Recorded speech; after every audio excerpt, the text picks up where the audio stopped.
plays tens, if not hundreds, of games at the same time. So, I'm gonna just pick up some famous grandmasters or streamers. Also, you can communicate your preferences. It says I'm live on TikTok as well. Cool. So I should be live on other platforms. Facebook, YouTube, Kick.com, which one? Twitch and stuff. Cool. So this is the Peter Lecco Grandmaster and famous commentator, and he's also playing for the host country, Hungary. They playing in Budapest, capital of Hungary, and they started for some time. I don't know, half an hour ago or something. I don't want to say things which are not accurate. But anyway, here we are now, and as you guys know, we're not going to be using software or engine during the live coverage of the games. We'll try to figure out for ourselves. Also, no evaluation gauge and such. Just try to figure out with our own minds. That's what it is. And that's what happens also when you play over the board or online, competitive games.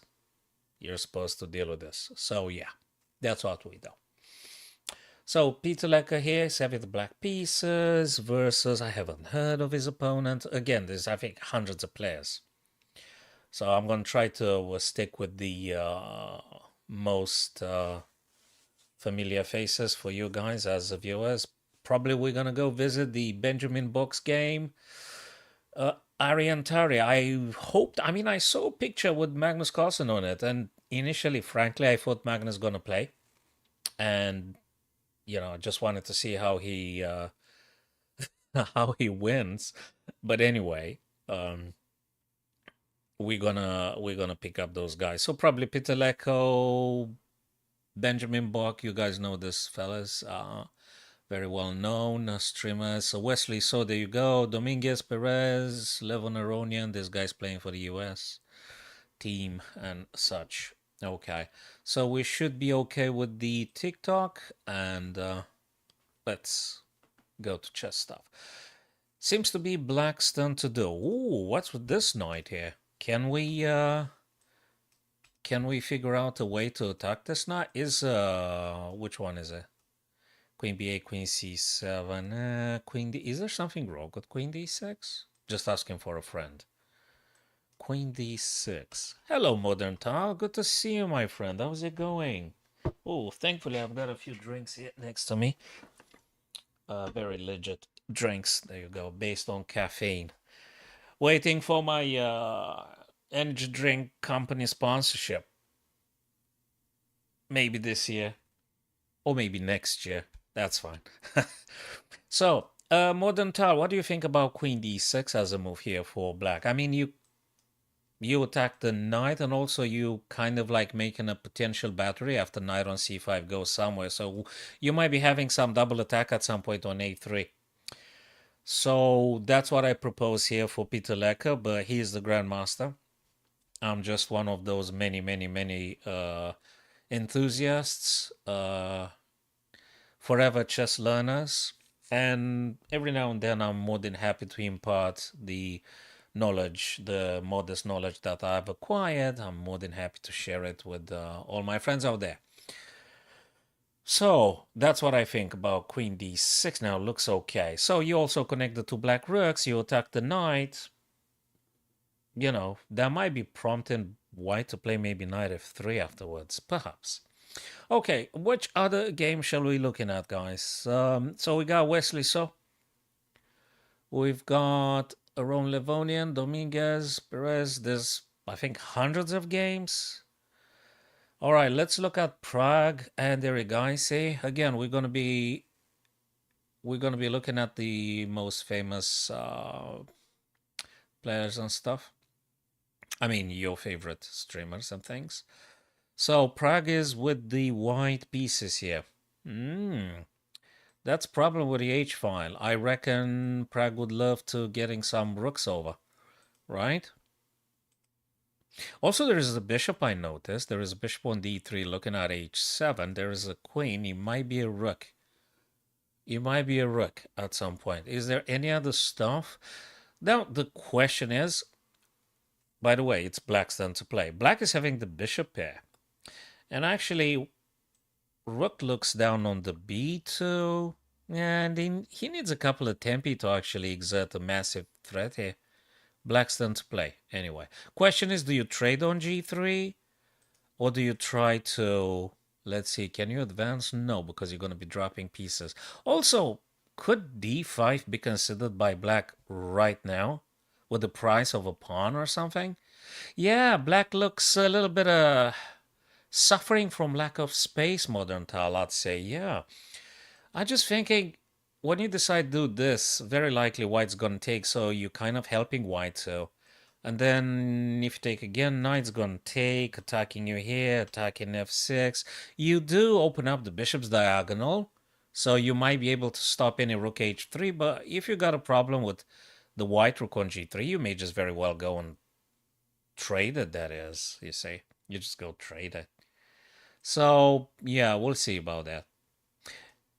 It's full of tactics here. Looks like, what's that, Morocco? Looks like the Mohammed from Morocco. He's also a bit low on time compared with Prague. Gonna be a tough one, and look, yeah. The difference, the gap in between the two players. So Prague is like a super grandmaster. 2750 elo. And Mohammed like 2300. So it's a gap in between the elo too. This one here. Erigaisi with the black pieces. Whose turn is it? White's turn to play. Hey, there's something weird. This guy is pinned here. If you cancel, obviously you're going to be losing the white knight. Yeah, there is something with this move, but your king is so exposed. Queen d3. I guess the reason for which Jacques played queen d3 is because you protect the knight, so you could actually do the castle king side safely. Hey, Wesley.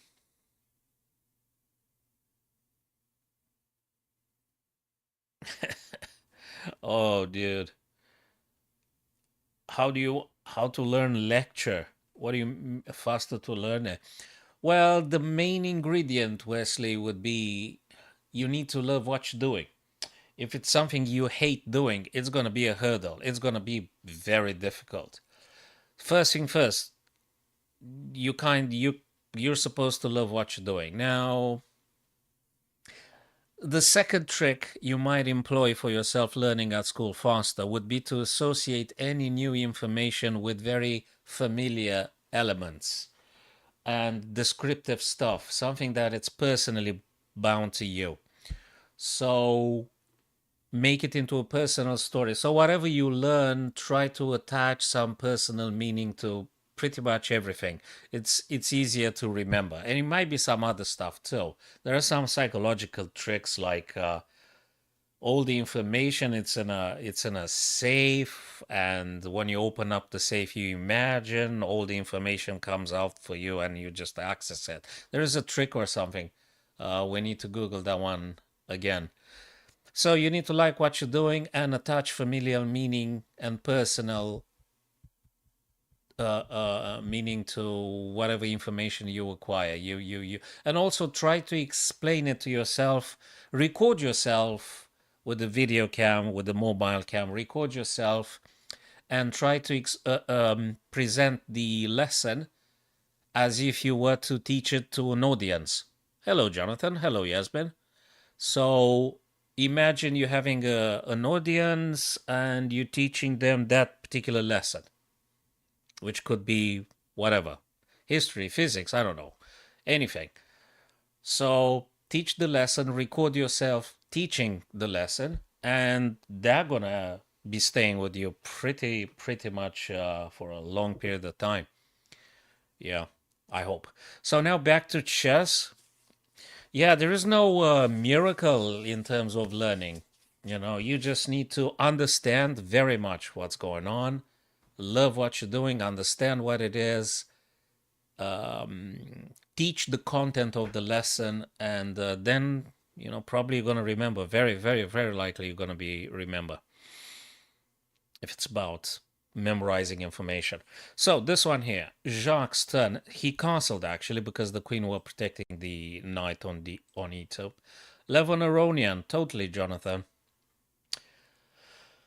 Levon Aronian, Wesley. So where are you, man? Aha, here he is. Okay, Levon Aronian.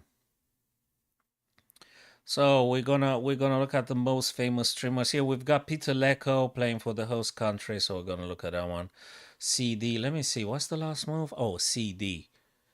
Andre is framed for Panama with Levon Aronian. Oh, opposite side castling. Opposite side castling. There is a couple of weaknesses here for white. Something looks weird.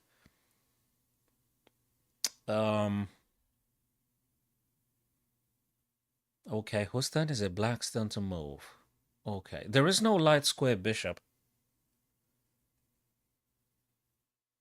It's Black's turn to play. Wait a second, does something happen? Did the piece disappear or something? Or maybe he has some plan in relation with the queen's diagonal and this bishop?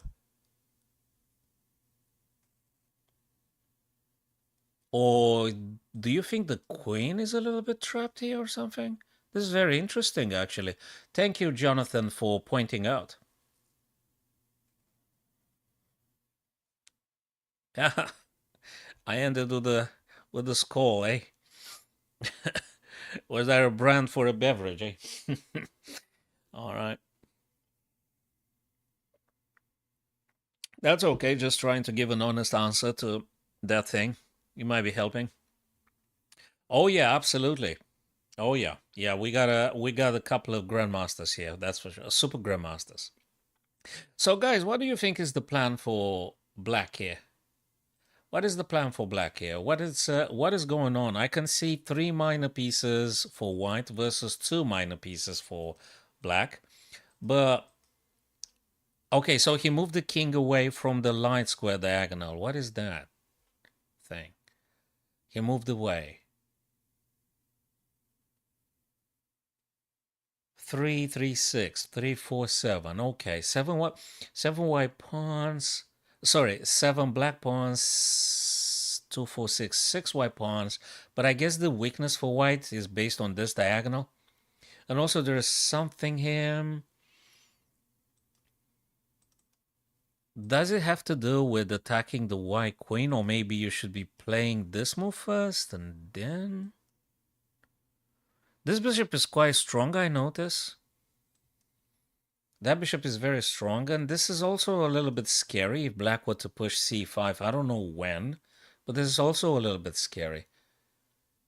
So there is very many tactics here. A lot of tactics. You know something, Jonathan? Sometimes it happens, these guys are so confident, then they go with all sorts of wild things. Now, if you look at the elo gap in between the two players, Levon is like 2729. Andre Machado, 2122. So it's a huge gap in between the two. Like massive elo rating gap. Now, that shouldn't be discouraging white to play their best chess, of course. But I'm really curious to see how Levon moves in this game. I'm really curious. Is the white queen a bit trapped? Well, I know it's limited. The white queen is a bit limited, but there is also a danger about the queen's diagonal in conjecture with the bishop. So we'll see about that one. Just briefly now looking at Peter Lecco. Okay, he didn't play queen d6 that I thought you're sort of able to do. He played queen e7. Queen e7 in theory has a battery here. Queen and bishop attacking this guy at some point if the knight on c5 were to go somewhere. Rook on b. A little bit of pressure on the b file. So rook d to b, played by Ernesto. The idea being that if you start trading, you also need to be careful about that bishop, and the knight on c5 has to be protecting it, unless you have some other plan and developments. Yeah, it's never a bad idea to move the rook on an open file or semi-open file. Well, almost always. almost. So yes, rooks should be aiming at open or semi-open files. And also there is an interesting idea with the rook and the bishop. Again, if there is a trade, very complicated. A big gap between the ratings of these guys. Peter Lecco Black 2600 and 2200 for Jorge, I think Ernesto, if I said that correctly. Yeah, that's a good one. Yeah, Magnus ain't playing. I don't see Magnus playing.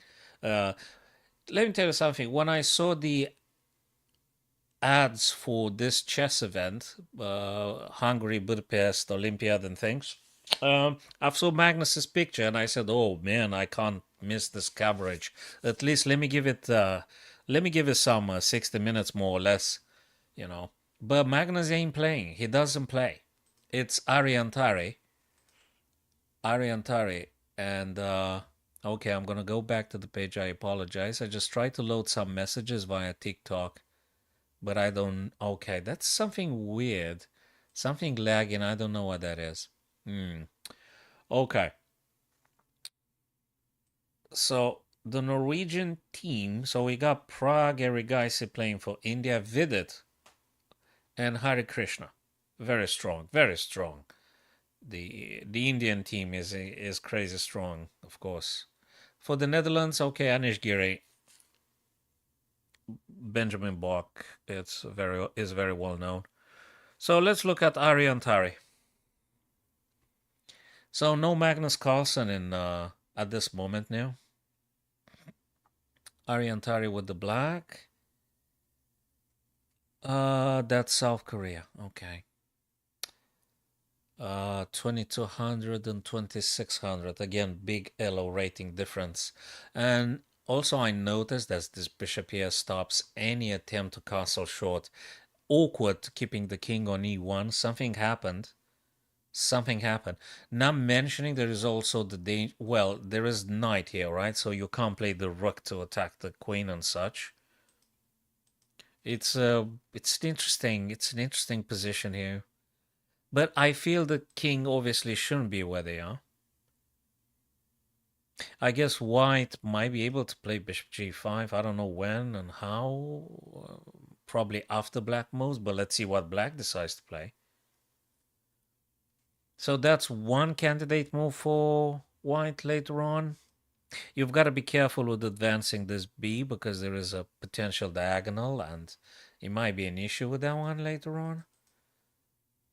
But it's black's then anyway. And guys, if you want to suggest a candidate move, no, don't restart the device now. Windows updates. Gee. Right. So, candidate moves for black. Very weird position. Very weird. How did they get into this mess? Okay. What is black supposed to do? Seems like this knight here pretty much takes the c8, the e8. You can't maneuver your rooks very easily. How do you challenge this knight, by the way? How do you challenge the knight? The knight on d6, that is. I'm talking about this guy. How do you challenge that knight? I'm just genuinely curious. Do you need to do f6? It might not be incredibly appealing, but it's a very honest thought. Are you supposed to play f6? And guys, feel free to tell me if you think I'm wrong or you've got a better one. Or thinking about f6 because I want to undermine the pawn supporting the white knight on d6. That is why I'm speculating perhaps f6.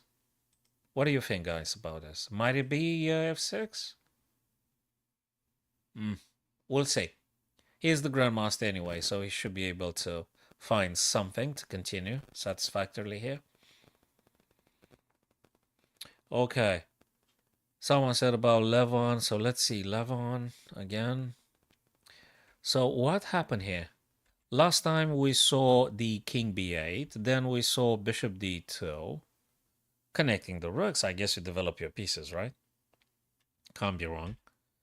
And black's turn again. Yeah, that really is intriguing. I don't know what Levon had in mind with this one, but I'm curious to see how he plays next. Really, really curious. Hmm.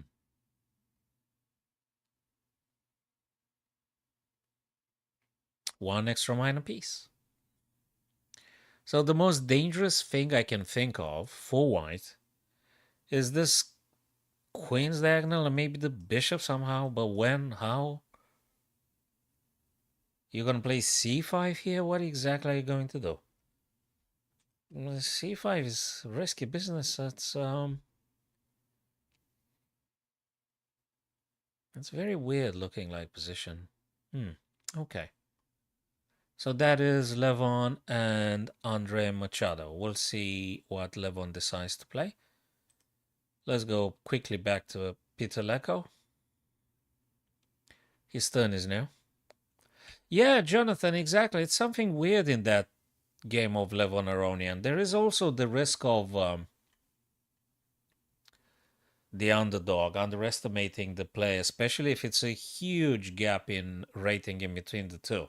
So let me just briefly go back. So Levon is like 2,700 player rated, and Andre Machado 2,100. So I guess it was a little bit of maybe underestimating the other guy and pretty much very, very relaxed and maybe a little bit wild. Yeah, maybe he underestimated. But let's I noticed 29 minutes for the player for the Panama player and 47 minutes for black. We'll see. We'll see. Okay. Now is Peter Lecker, the famous streamer commentator, the super strong grandmaster. So bishop takes a. I absolutely enjoyed it. I absolutely enjoyed it. All the lessons on the Speed Chess Championship Modern Tal. Yes, I did enjoy this great deal.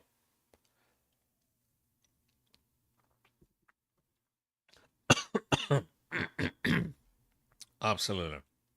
Nice one.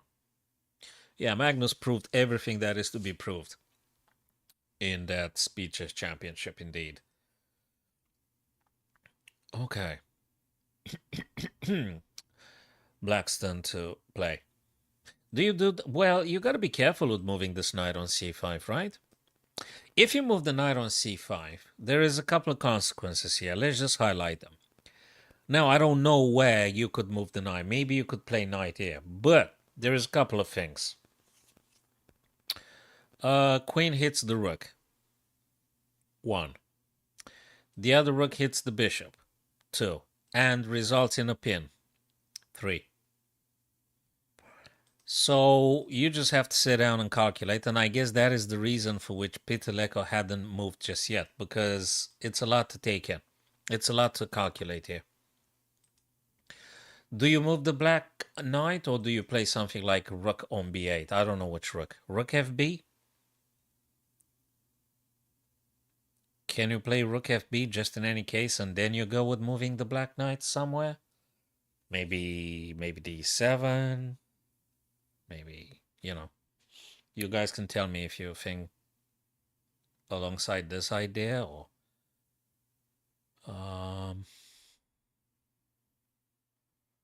rook b8. Yeah. Hey, Tegan. Thanks for stopping by, my friend, via TikTok. I can see I've got a few guys joined, visited. So,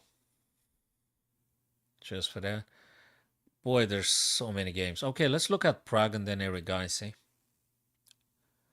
So this is Prague with the white pieces. Oh, his opponent, the international master, is on 14 minutes. That guy spent a lot of time.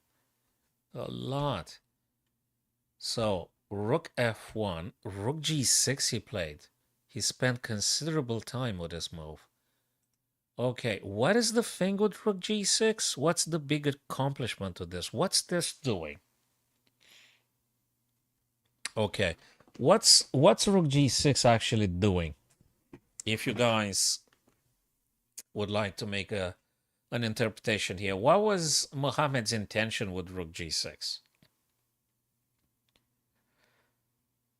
I mean, if you wanted to take the rook, you could have just taken it straight away. If you want to take that rook, although, of course, white would have taken back with hg, and then rook h, and you're facing this thing, and you might be the bishop too. Is rook g6? Yeah, but it's not like you're having initiative or doing something. It's like pretty much staying in. It's like a waiting move or something. You wait for the other guy to actually do something.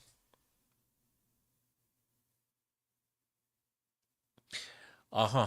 But can we be sure that actually white is really going to take on g6? What if white, just asking, what if white goes e5? You reckon they're going to play this and shut off that bishop with the f6 to f5? You think, guys? So let's assume now e5 with the bishop going this way. Is black planning on to f5? And if rook takes, you're going to take with f, if this guy were to take. So Jonathan and Tal, thank you guys for the idea. Probably. And now, adding to the consequences you said yourselves, maybe he also wants to do f5 if e5 is on the board. You never know. Maybe. Yes, Jonathan. f5, rook g3. Yeah. I think we got this one. Yeah, that's exactly right. That's what I think. Yeah, totally. Okay. Where were we?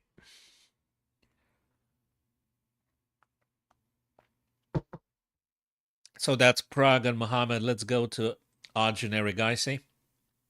The Indian team is crazy strong. Prague and Arjun Erigaisi and Vidit. These guys are crazy strong. Okay. So Arjun is with the black piece here. Queen a6 he played. Queen a6. Why is that? Does he want to try to do queen a3? Like takes and takes? Like pass pawn and things? Because he got two bishops, right? Two bishops versus two minor pieces. Does he try to play, is Arjun's intention queen a3, guys, you think? Jonathan and Modern Tal, do you think that's the plan for Arjun here? Queen a3. Really wondering if that's the case. Queen a3.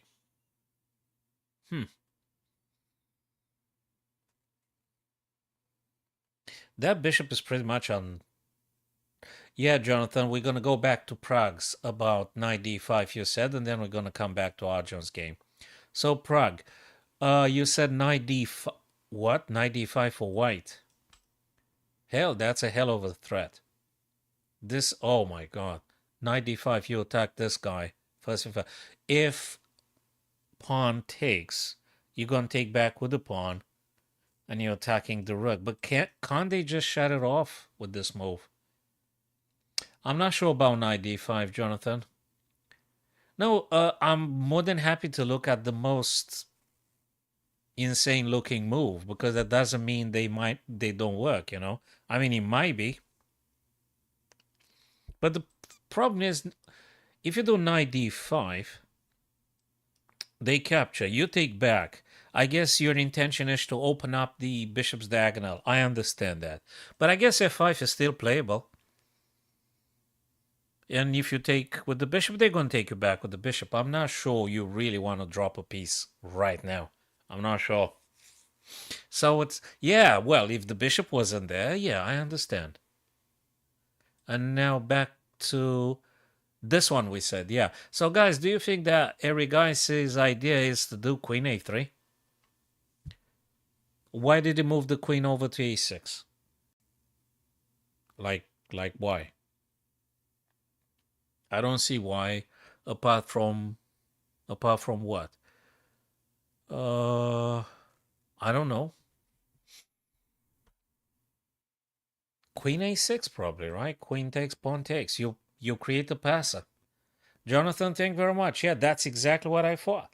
I couldn't make any sense out of Queen a6 other than Queen a3 and the attempt to do a pass pawn. I, I didn't see anything else. Probably.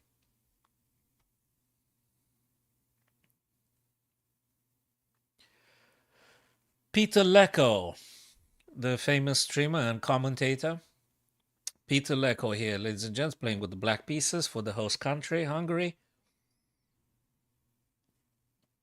Richard Report doesn't play. He's also Hungarian, so to speak. Of course he is, apologies, yeah. Lately he was playing for Romania. Richard Report. He's not here in the team, but Peter Lecco is. So we're gonna look at this. So what did the guys do here? Rook B, what did he do? A pawn. Okay, he pushed the pawn. Hey, that's a pass pawn. Peter Lecco pushed the pawn. Yeah, we're gonna go to Gukesh, Jasmine. Rook A. That's a desperate attempt to try to do something. Move the rook from an. Why did you move the rook there? Try to protect this guy after knight plays. Maybe. Let's go Gukesh, someone said. Gukesh, right? Yasmin said Gukesh. Okay, let's pick up Gukesh's game. But where is he? So we've got Prague. We've got Arjun. We've got Vidit. And we've got Hari Krishna. We don't have Gukesh, Yasmin. Gukesh not playing for India.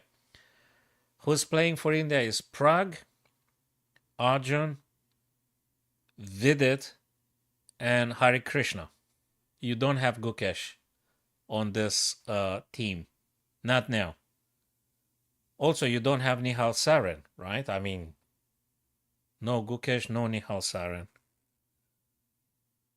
I think Gukesh, yeah, he tries to get ready for the World Chess Championship, right? Match. So it's okay. Yes, Tigran. Let's have a look at. We've got Luke Machine and we've got David Howell, another famous, very famous streamer. And there you go, Nikita Vitikov and David Howell and Michael Adams, of course, Michael Adams and Luke Machine. Let's look at this one. Tigran said about this team. So let's have a look here, guys. So knight f1. Why? Oh, because checkmate will.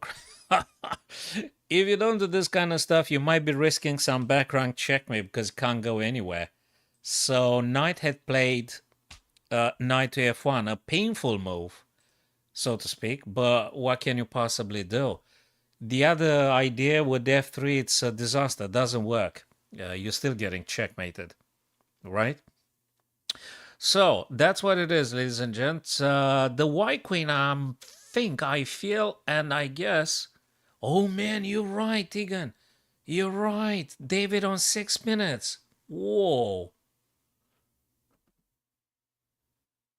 If I know, I'll try to answer, Jonathan, if I'm able to. Cillian Dragon, I've been many times got by queen skewered by the black bishop along the king, and I always be that how should I stop my queen from getting skewered? I think that's just a tactic that shouldn't happen unless you probably play the blunder. But Jonathan, I have another proposition.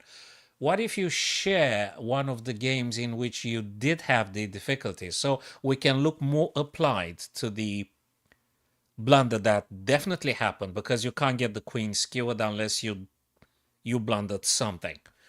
So, find the game, copy the URL, and send it over via this messages or whatever platform you're using, Jonathan. YouTube, just send a message, or on my Gmail, sorenchesscoach@gmail.com. Send me that link, and I'm going to look at this one, and, we can look exactly surgically to see what actually happened. You shouldn't be getting skewered unless you made a blunder.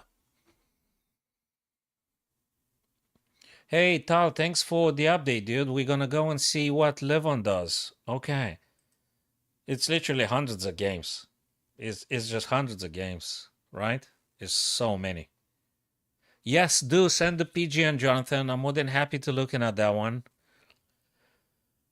Right, so we understand why Knight F1. And yeah, how on earth did David Howell spend so much time? Only 4 minutes now? And Raymond Song, he's having 1 hour? My God, this is a huge gap. Did he fall asleep or something? Whoa, okay. So someone said Levon Aronian is losing the game. Let me see. Bishop d. Okay, so Bishop d7, I understand that has been played with the intent of attacking queen, potentially after something like c5. Okay. White moved the queen to safety. But, my friends, let me ask you something. Is there something causing concern for white about that pawn and things? I guess if black were to do e6, the only move available, well, there might be another one. Oh, actually, heck, there's like 3. If this guy goes here, you've got these options. Knight jumping here straight away. That's probably the one that you would do almost instinctively. So if e6, knight d6, am I correct, guys? That is one. Secondly, you may also be looking at this one. Dang, that you got a billion protections for c5. I guess bishop b4 might be worth considering after e6. Again, my first instinctive choice after e6, if this were to happen, would be immediately knight d6. But I think it's worth calculating, if time permitting. It's worth... What on earth is he doing? He moved bishop, Levon moved bishop. He moved it on d7. Queen went a3, and he moved the bishop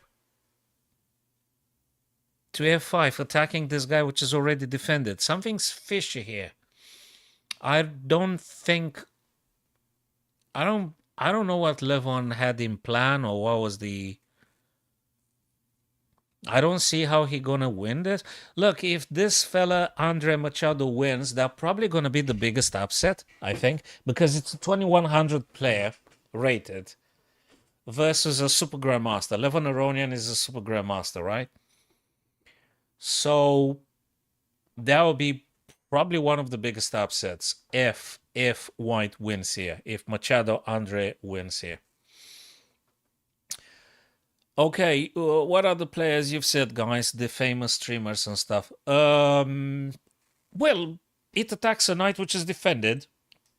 And so to speak, if e6 and the knight disappears, Jonathan, I think black played bishop f5 to make sure the knight is no longer available for knight e6 after e6, I guess. I don't know what's the intention other than this that I've just said. But after e6, also white has available this idea. That's one of them. And it might be some others too. So white queen is not that trapped. And any piece exchange actually helps white to keep the upper hand because he's got one extra piece. So if you keep trading stuff, you're not going to have what to attack with. So I don't know what's the stuff, what Levon wants to do. Anyway, Peter Lecco. Right, so this painful move white played, rook b to a8, wanted to say my white rook on a3 is defended against the queen in case they decide to play the knight. But it's a very passive one, and I think black is enjoying this position here because there is a passed pawn. There is a passed pawn. And I think black's in control, having a passed pawn here on the a, and that's going to be a problem now for white.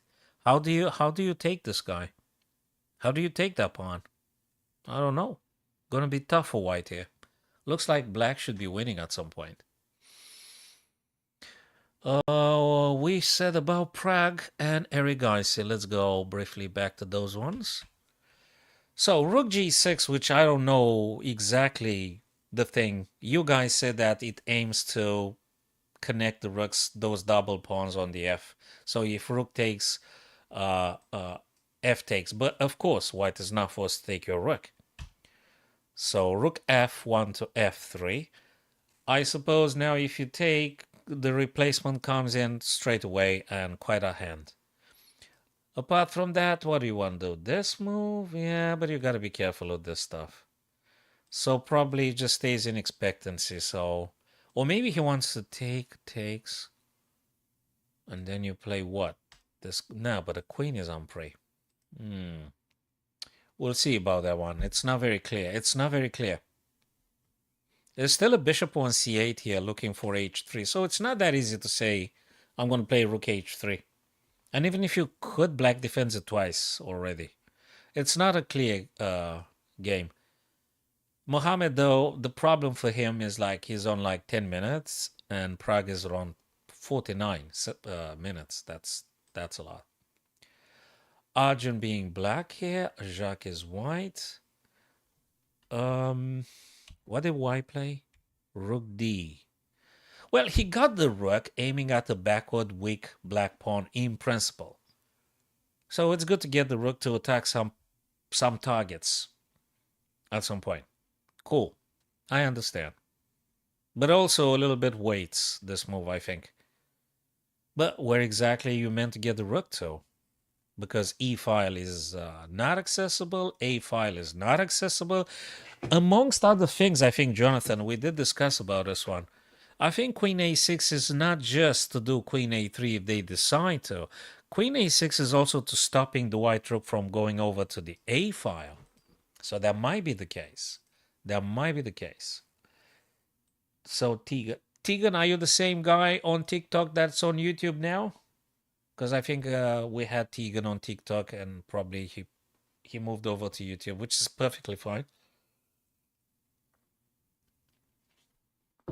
Awesome stuff, because actually the chat on Twitch and YouTube is more accessible to me than the TikTok, because on TikTok I have to open up an alternative chat tab. So those guys on TikTok, they don't want to give me the streaming key. I think I asked them like a couple of times in the past. I don't even have a negative answer from them.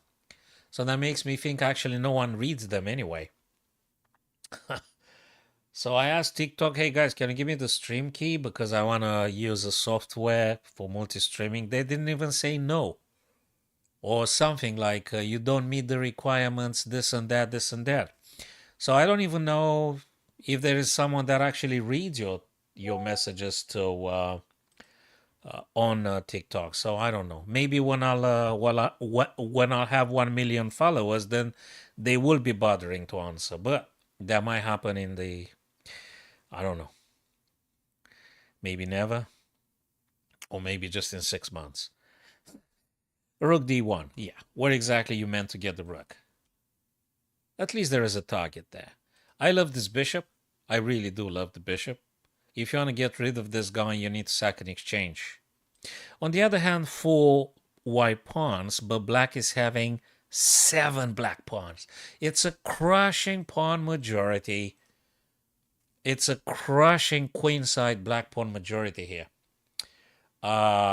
If pieces are getting traded, including sacking an exchange, white may find it difficult to oppose so many black pawns on the queen side.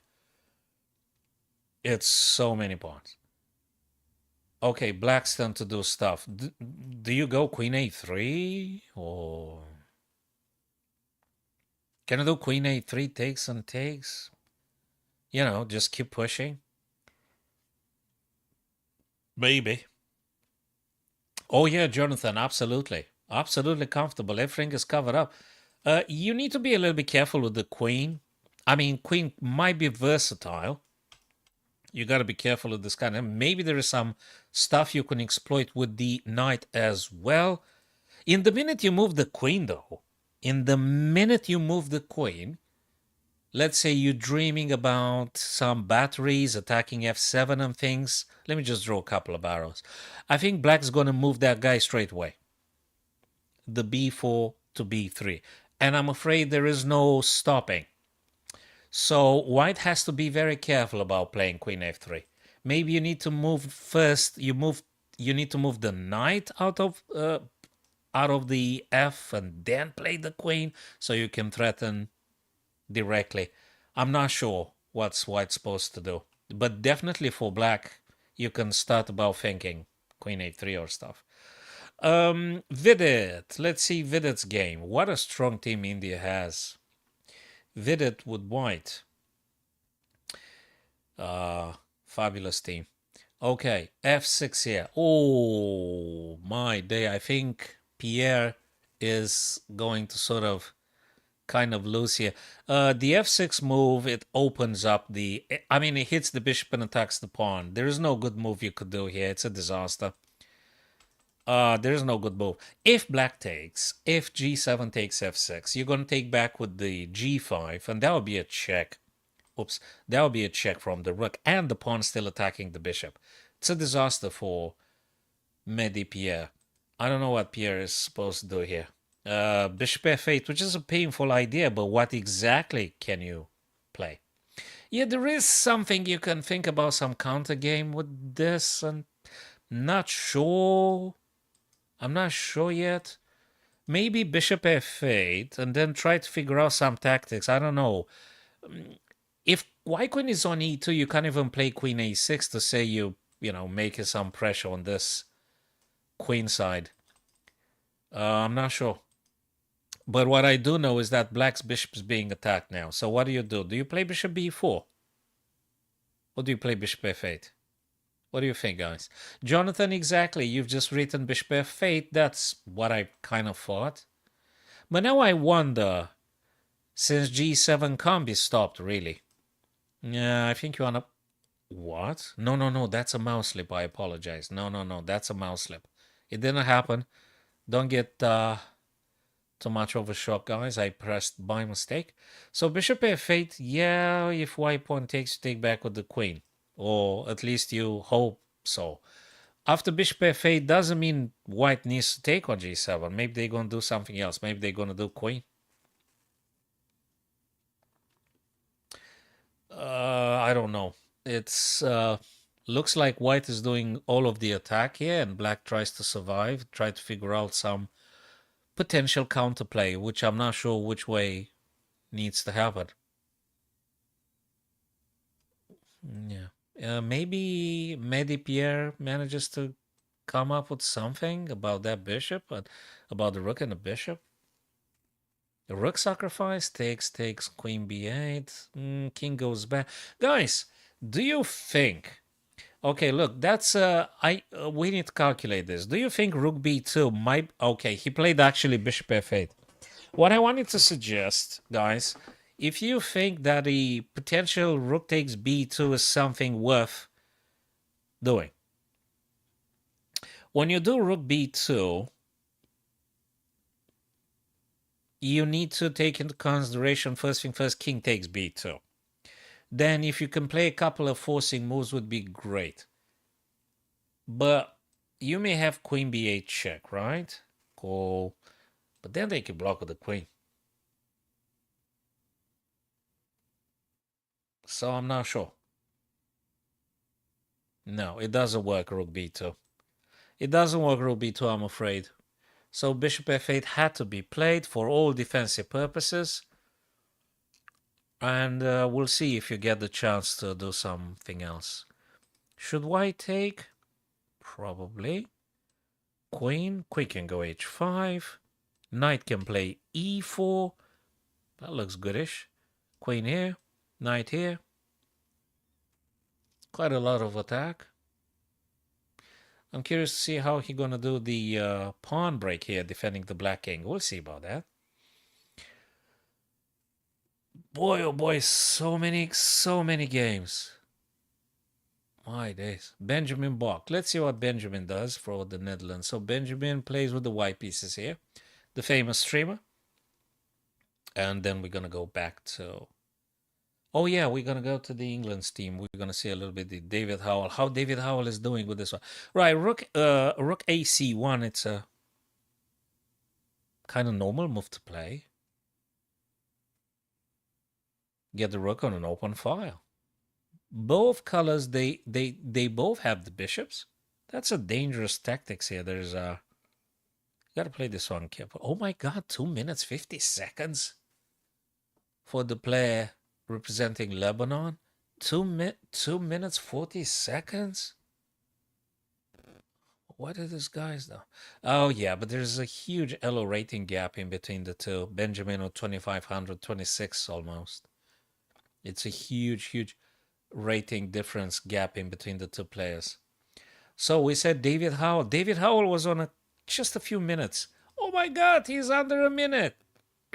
What move is that? Move 30. Do they get the half an hour? Do they get the half an hour bonus after they reach 40 moves? I haven't read the format of this Budapest competition. So this is move number 30. Until move number 40, you're supposed to play 10 moves spot on. You know, you gotta play good stuff. Okay, it looks like you do get some increment, like what, 30 seconds per move or something? He's down to 1 minute 22 seconds, David Howell here. The famous commentator and grandmaster, friend of Magnus Carlsen. They are good friends, David Howell with Magnus Carlsen.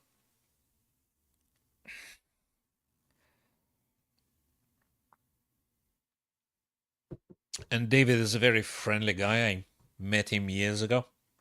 Of course, he didn't know me. He can't know me. I was working for Chess Schools and Communities at that time. And I asked him for a picture, for a selfie, and he very friendly accepted it. And I think I posted it. So a very friendly guy, David Howell, and very pleasant individual. So he's very cool stuff. Very cool guy. Michael Adams versus Austin Yang. Luke Mache versus Ting Hao. All right.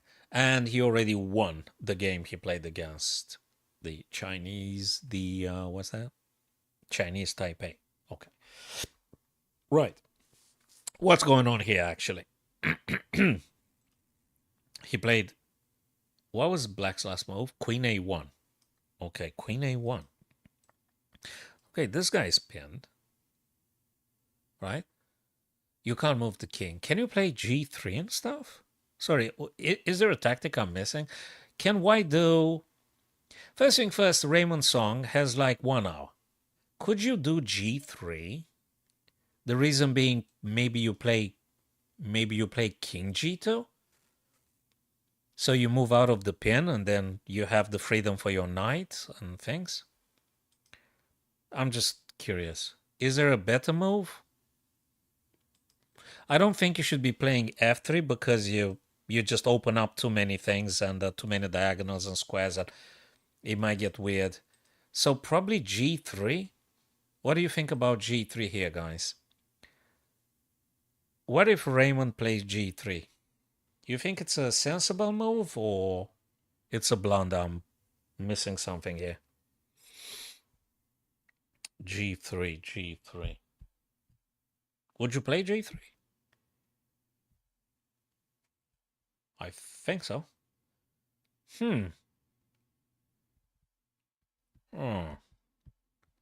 I guess G3, King G2, I guess. Okay. Michael Adams still playing, still disputing the game. Yeah. Rook FC. Okay.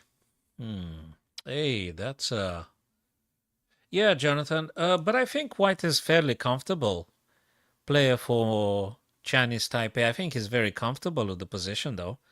I think the problem is for David. Okay, let's count the pawns. 3-3-6. 3-3-6. Is there any checkmate happening now? No, there is a pin, indeed. The white queen keeps everything under control and stuff and cool. What's the... I think white is comfortable here. And if you manage to get out of the pin with a move maybe like G3, King G2, you should be okay, right? With the white pieces. Apologies, that's a mouse slip. Tegan, yes. Yes, I think the problem for David is the time now. I think he probably tried to put the queen to generate a pin and to keep an eye on the A2 pawn. But I don't see this as a conditioning plan, Tegan, or something that forces his opponent to into something. I don't see this as a very aggressive move, unless again I'm just missing the whole thing. Yeah, but the knight is pinned currently, Jonathan. So you gotta move out of the pin first. You need to find a way to break the pin, and then you can think about doing something with the knight, actually. Yeah. So again, my idea would be maybe g3. Yes, Tegan. Yeah, I think so. You try to move something which is not a blunder. It doesn't lose the game. Try to make one more move closer to getting to the 40 move threshold. Yes, Tegan. Exactly right, my friend. Yes, yes. Bingo. Yeah. Exactly right. So I guess that's what you want to do. You just make a move. It's not a blunder. You've recorded. It's the 30th move, and hopefully you're going to reach 40 move threshold. Guys, let's see if Levon getting smoked by that guy. But Andre Machado has to move a bit faster. Hey, exactly as I said. I think at the beginning of the stream, when I firstly saw the game they are playing right now as we speak, I said that there might be an issue for White in relation with the bishop and the queen. If White manages to seal off that danger presented by the black queen and by the black bishop, you should be winning. You should be winning. So now White has to think carefully what to play. Is f3? I don't know. Is knight e4 back where they were? Because again, bishop h3 needs the queen, right? So you need to try to do something with this. Is there any other way to play maybe a bit more aggressively? f3, given the fact there is a rook on c3, maybe it's relatively okay, but I'm not keen to pushing pawns now. I don't know. Maybe it's necessary or is not necessary. Knight e4, c5. Okay, fine. Fine. Well, you could just take. Bishop takes, knight takes, rook takes, pawn takes. I think knight e4 is playable. But you gotta leave that guy exactly where it is. I don't know. And there is another thing about knight e4. When you play knight e4, also you're opening up the rook attacking the bishop on h3. So maybe not that bad after all. Knight e4. Knight e4. I attack the bishop. They might do g4 though.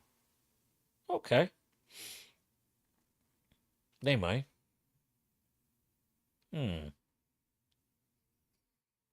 This is very interesting. If Andre Machado wins, it is going to be the biggest upset, I guess. Look at the rating difference in between the two players, my friends. Andre Machado with 2122. And Levon is 2700. It's a huge rating gap in between the two players. And thank you for the diamonds very much, my friend. George Cornish, thank you. Thank you, George Cornish.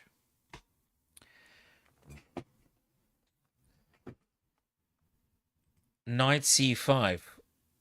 Not now, though. Whoa.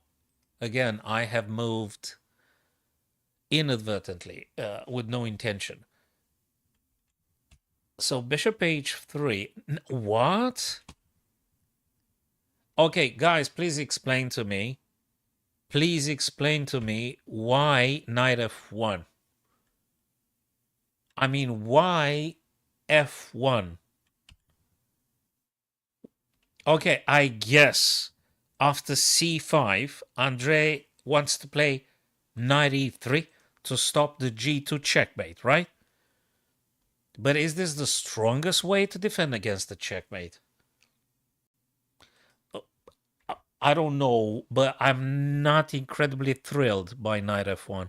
Knight f1 also, again, when you move the knight, you open up the rook attacking on the third rank, right? So the rook might be taking the bishop.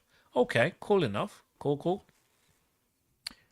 But, I don't know, just feels a bit...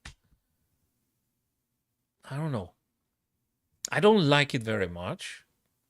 What do you think, guys, about knight f1? Would you have played knight e4 instead? Knight e4, g here. You need to keep the knight on e4. If there is a big problem, maybe you could just take the bishop second exchange, but it's too nice to having the rook. No, maybe not. But knight e4, I think you just keep it there. They can't play f5 because you're going to take en passant. So knight e4, yeah, knight f1 feels weird. f5, exactly, Tegan. So what I said, f5 can be played with en passant. So I'm not sure that's going to help black a great deal with anything. I don't think f5 would have been a big threat. f5, take en passant. I don't see the... No, sorry, I apologize. If knight e4 and f5, you just take the bishop, I guess. That's all right, man. That's okay. I don't know which platform is better. I don't know which platform is better. Is it the most responsive? Is it the YouTube, the Twitch? I don't know which one is it. Just go on a platform that you guys feel like it's more responsive, less lagging and stuff. I don't know which one is it. Multi-broadcasting, so you could go YouTube or Facebook or Twitch or Kick.com. Right, that's something of interest, for sure. We're going to come back to this. Knight f1. Okay, it's like it gives Levon chances to open up things here and threaten things. Well, the bishop is under attack now, so Levon has to play g or to move the bishop away. He has to. He must. g4 or play bishop f5. If you don't, rook's going to take you. He attacks the queen. Levon pushes b5, attacking the queen. Huh. Well, well, well. Okay, you can't go a3 or b4 because there is the bishop. You have to go a5 now. You must go a5. But I don't think that's a problem. I don't think queen a5 would be a problem. So b5 attacking the queen, queen a4, queen a5. Is that a problem? I don't think so. It's not getting trapped, right? Queen a5. Yeah, that looks good to me. I think it's absolutely fine here. Queen a5. Queen a5, queen a5. Sure. I guess doing well. Move number 25. Andre Machado has to play a bit faster, though. If they need to reach the 40 move, he has to play a little bit faster. Yeah, I think queen a5. I mean, you're kind of forced, right? Yeah, and I don't see what's the problem with that. Peter, let go again. Okay, he has the advantage over pass pawn. On the a file, he got the rook ab.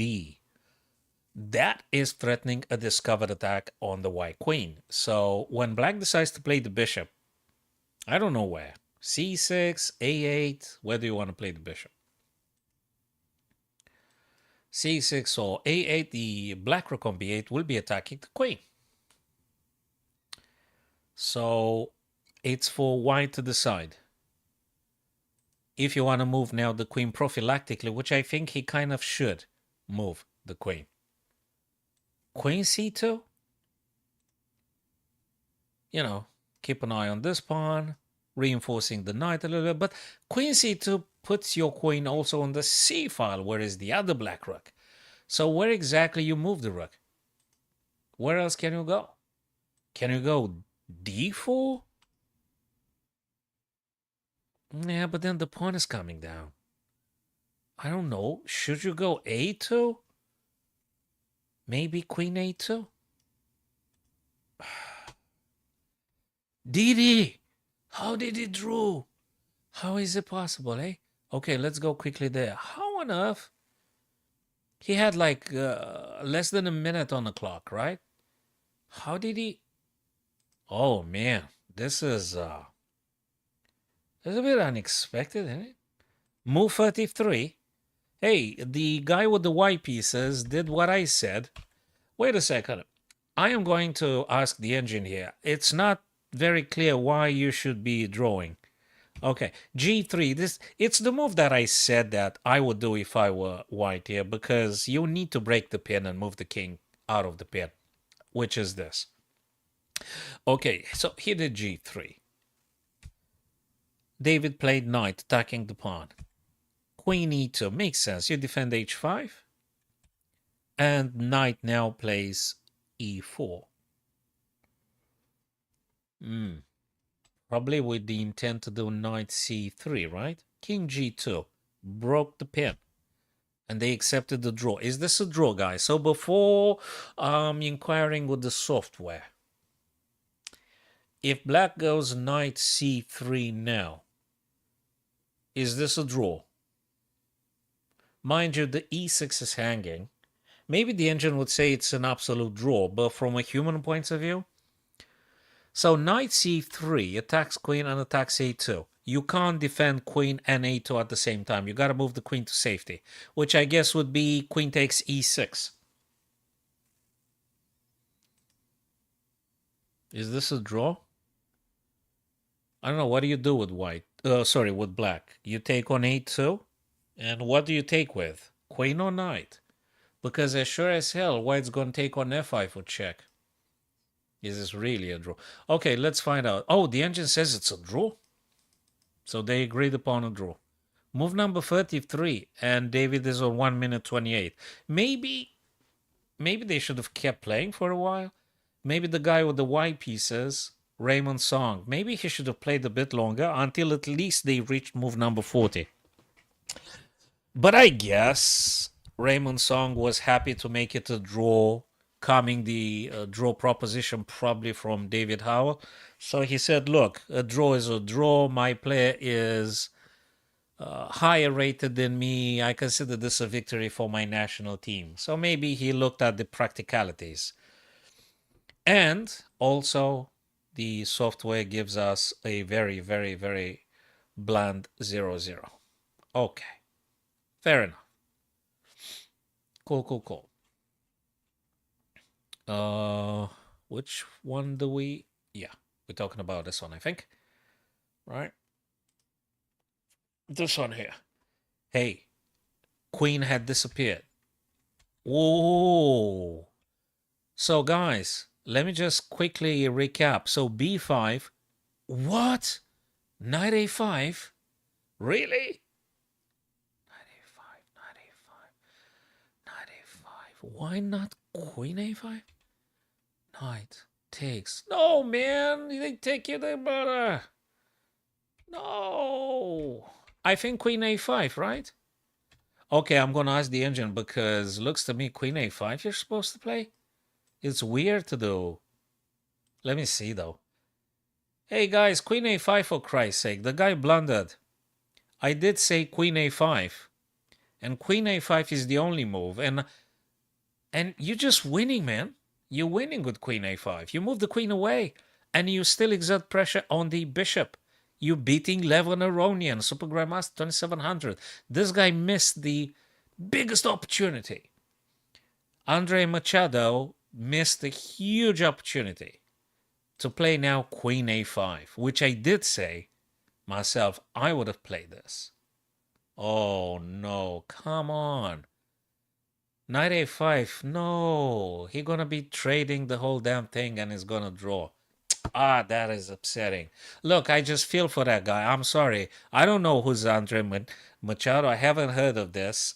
I haven't heard of this guy ever. But I really wanted him to... win against the Super Grandmaster. You know, yes, Jonathan, I think he's going to be regretting this stuff for the remainder of his chess career. And it wasn't even something incredibly convoluted. Queen a5. It wasn't something like hugely difficult to see, like, oh, where would I go? Let me also see if knight e4 was a better choice than knight f1. The engine says, bloody hell, I was right on this one too. Knight e4. The second line of the engine, actually at parity with knight h5, which is not a cool idea. But I said on the live stream with no software, I said I would do knight e4 because I don't see any way for black to remove my knight. So knight e4, I said, and there you go, the second line of the engine. I was right with that one too. But you know, it's easy for me because I am not emotionally attached. I couldn't care less, so to speak. But I guess when you are emotionally involved from a subjective point of view, you are very much prone to making blunders. So yeah, I was right on the knight e4 idea, and I also super right on the queen a5. And the engine just confirms it. I'm sorry for this guy. I'm really sorry for this guy. Shakriar Mamijarov. He plays for Azerbaijan? Oh, what? Okay, but where is he? Should I? Okay, let me type it in. Mamijarov. Shak. S-H-A-K. What is the guy? Oh, he lost, right? Oh, thank you very much, Jonathan. You gold, man. Thank you very much for the hint. This guy is 1900 versus 2700. It's an astronomical gap in between the two.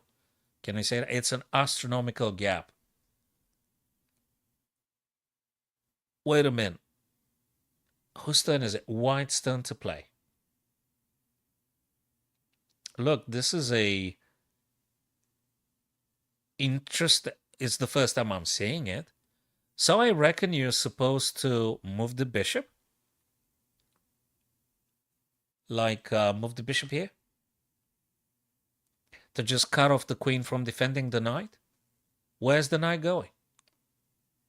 So let's say they go here. You're just going to take it. So you play bishop c5. If they do b6, what do you play? You take. Wait a minute, this is, whoa. What if you take here, though? Queen takes, rook takes. No, I don't like that one. I think bishop c5 or something. I think so. I like white's chances here. It's interesting. It's complicated, though. Because black is having two knights currently. Yeah, there is the prospect of playing some strong battery on the c file. That is true. There is two central pawns, though. That might be proving quite challenging for black to hold on to the position. Yeah, he played, did he? Because that, oh, no, I said bishop c5. I don't know if that's the best move. I was a little bit correct with that game with Machado Andre versus Levon. So bishop b4 and b5 being played now, solidifying this guy. So you're not going to be moving the knight from c4. Okay. I guess white should be cool here. This is a very strong bishop. This is a very strong bishop, strong diagonal. You need to try to intensify the attack. Should you do rook? Or should you do queen? I tried to figure out. No, because, yeah, rook f2, exactly as I thought. Rook f2 with this guy. You go for this. Guys, I think white is having his chances for this one. Two rooks and a bishop versus two knights and a rook. It's a very tough game. 3-2-5. Hell, you have to play this one to beat Mamijarov. Again and again and again. I guess the very strong players tend to psychologically underestimate their opponents, especially if it's an astronomical gap in terms of rating. They completely underestimate them. Maybe if not consciously, subconsciously. You know, I mean, they don't even admit it to themselves. It's that kind of, hey, I'm a super grandmaster. You know what I mean? I'll beat this guy regardless. It doesn't even matter what he plays. It doesn't even if that it doesn't even matter if I make a mistake. I'm still going to win against this guy. That's the underlying thought with the incredibly strong chess player. So the underdog does have his chances to actually win if he takes it very seriously and he doesn't psychologically getting over scared of things. For instance, this position here, let me tell you something. Rook f2 being played by white, which I think looks for f7. Jonathan, that's an excellent game you've indicated. I really like it. So this is a direct attack on f7, which I think makes a lot of sense. Now, they could do f or they could defend. I don't know, rook f8, rook c7, you name it. No, you can't play rook f8. Apologies, there is a bishop here. So you either do f6 with the price of weakening the light squares, or you're going to do rook c7. Fair enough. Cool. Then you could play bishop c5. I like that one too. Because you may want to push this pawn. Well, you can push this pawn anyway. But I think you have big opportunities. Yeah, the 1900, almost 2000 guy from Jordan, this guy really, really managed to... My God, if I had this one versus Shakria, this is very promising. Look, if you don't succumb psychologically, if you don't collapse psychologically due to the pressure, psychological pressure, you should be doing your game here. This looks very playable. Wow. Okay, can I give it a hello Naruto? Let me give it a I'm gonna make a individual subjective evaluation. Then I'm gonna check with the eval bar with the Licha software. I'm not doing this often, but because there's a spectacular game taking place here in between a super grandmaster and a 2000 player.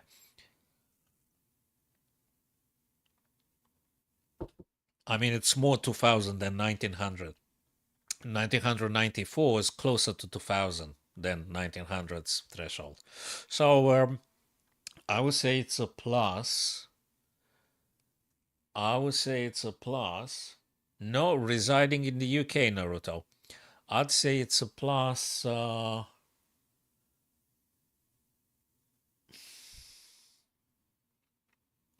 Plus 0.80 plus 1 for white. Let's find out. I really want to know this. Evaluation gauge, where are you? Evaluation in a show annotation, show variation, enable. Ah, there you are. Let's see how further from the truth are we, or how close to the truth are we. Refresh the page or something? Oh no, I'm going to just put the engine. Evaluation. I'm just going to put the engine. Wait a minute. I think there is another thing. Oh yeah, I'm just going to do this. Oh bloody hell, it's way more. It's plus 2.2, man. Plus 2.2. He's killing it. He's absolutely killing it. That's the guy is just killing it. That would actually, Jonathan, if this guy with white manages to convert, this would be the greatest upset. And probably the content for my next video. This would be the greatest upset. The 2000 guy beating 2700 Super Grandmaster as Mamedyarov Shakra, which I think he just underestimated the other fella. It wasn't anything else. He just underestimated him. That's what always takes place, and that's the main reason for which every now and then some so-called average player beats one of the super strong guys.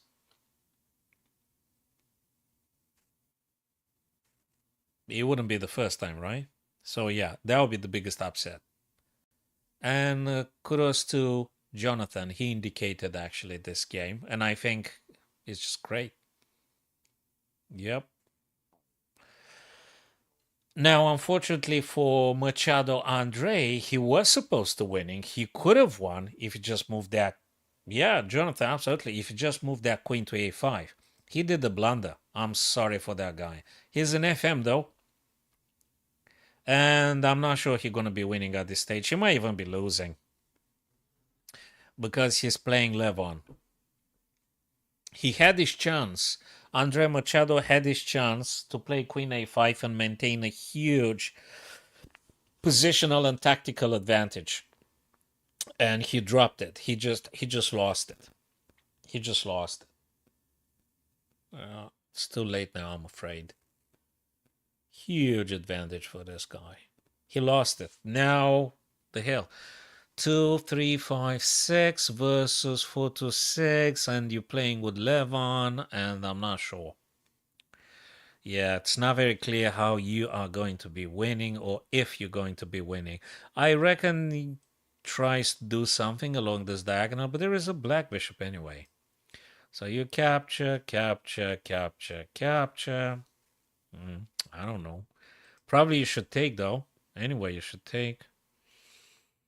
Then there are the rooks, you know. If the bishops are disappearing, if the bishops trade, there is the black rook battery, and I don't know how you're doing. Move number 31. He made a massive blunder with that knight a5 thing. Sorry for this guy. Really, I'm sorry for this guy. He was so close. Right, the other one, Peter Lecker, the other famous streamer here. That's an interesting positioning here. He tries to make pawn break, but also he kind of like exposes that king or something, the black king. There is also rook here on this file. Huh. It's quite a complicated one. Should you play e3? e3, e3. Takes and takes, though. Should you play e3 here? If black takes, you're going to take back, and knight defends the rook, a rook attacks the queen, and also there is this. I wonder if e3 would be an option here for white to play. I wonder. e3. Huh. Maybe. Maybe. e3. It's a sharp one indeed. Now, e3, knight takes, rook takes. I think it's cool. I think you're doing good. e3. I still think you're doing good if you do e3, because you want to open up the e file now.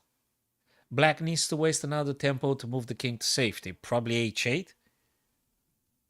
You mustn't take, because if you take, you're helping black to getting the other knight in action, and they're not going to be pleasant for white. So I guess e3 my choice, but I may be wrong. Well, yeah, but that, yeah, I'd imagine. Thank you for the update, Jonathan. Thanks, my friend. So I don't know, where were they last time? Oh, yeah. The guy with the black pieces messed it up, man. That rook g6, I don't know what that is. Also, I don't know what else black could have played here. I don't know what black could have played here, really. I don't see what exactly you could do. Rook g6, rook f, queen g7, purely defensive moves. Rook h3 over. Bishop, b7. Okay, yeah. Was the other move better, like e6 to e5? Is that any good, or is complete crap? c4, bishop f8, c4 to attack this guy, and if this happens, play this or something. c4, bishop c5, d5, ed5, e5. Okay, to push with tempo attacking the rook, maybe. But it looks like white is in a better position to attack it on the king side. Covering up now. Yeah. And let me have another look at, what was it? Shak's game. This is really to be seen. Oh man, Shakriya Mamajarov. Okay. Whoa. They moved so, okay. Shak trying to moving fast, so that makes the other guy panic and blunder. Queen e7, okay. Queen d7, of course. Bishop c5, a move that I've said in principle Keep a little bit an eye on this one, and maybe you're going to play A and undermine. Also, stop the connection in between the rook and the knight. So bishop c5, I did speculate that move myself. a6, queen c2. He tries to improve the piece's position. Perhaps queen here. h3. Let me think. You really have to push g3? Let me think, actually. Could you perhaps do queen h5 here? Let them take if they want to. When they do take, you could play rook g with massive pressure. So my understanding would be, rather than taking or pushing, I mean, could you also take? Yeah, it's very time consuming to decide in play, especially against Mamijarov. But bloody hell, this is a big opportunity for white. So let's just look at the candidate moves. He decided to push, but I don't know. I'm not convinced about that move. I'm rather looking into queen h5. Queen h5, I like it. I like queen h5. I don't allow knight h4. Let them take if they want. Right? Okay, there is queen h5. This guy takes, and if you take, there is knight here, right? Okay, let me look again. Queen h5 takes. There's got to be something here. Okay, what about taking? What about gh3 takes? Queen takes. Queen f3. I want to trade off everything. What if you do queen f3, gh3, queen takes, queen takes? True, Jonathan. True. Yes, that is correct. There is no shenanigans with the knight. True. And eventually, Jonathan, it might be the healthier way to approach this. And eventually, queen h5 can't really be stopped. But what white had achieved with the g3 move is that there is no black knight f4 and you have to spend like half an hour figuring out how to stay away from forks and things. So you might be right about this. Yeah, you might be right about this. Yeah. Yeah, with g3 you have no issues with this, guys. Either h4 or f4. And you could do queen h5 perhaps. Perhaps you're going to play later on, right? Yeah. I guess so.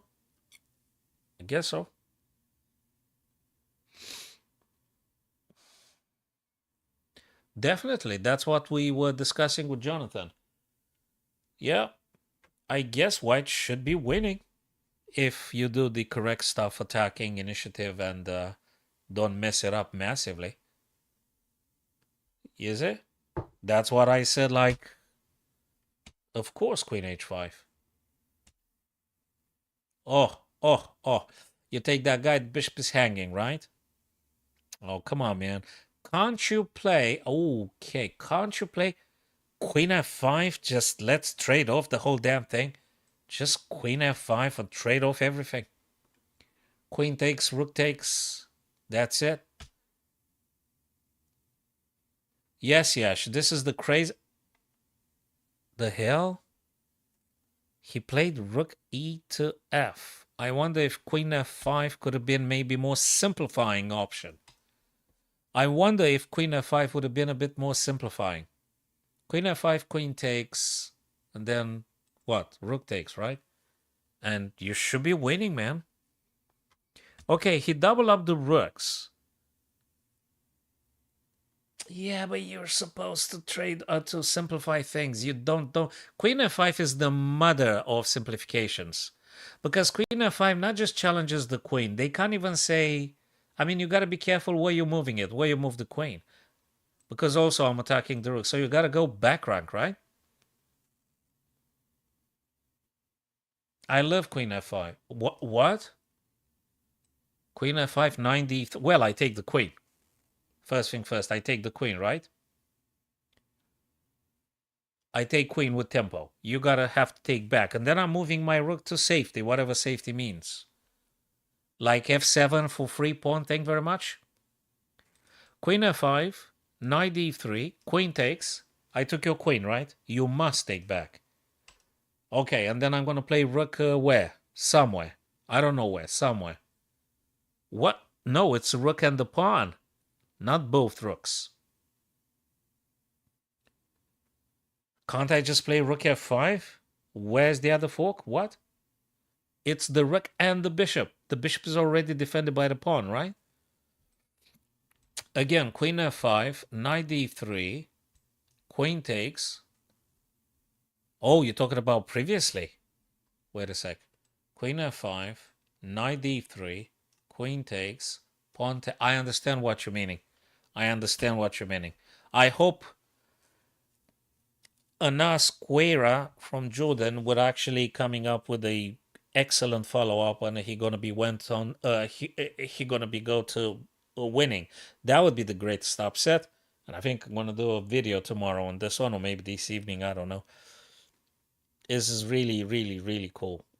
Rook ef. I think he's preparing queen f5 ideas now. He's preparing this.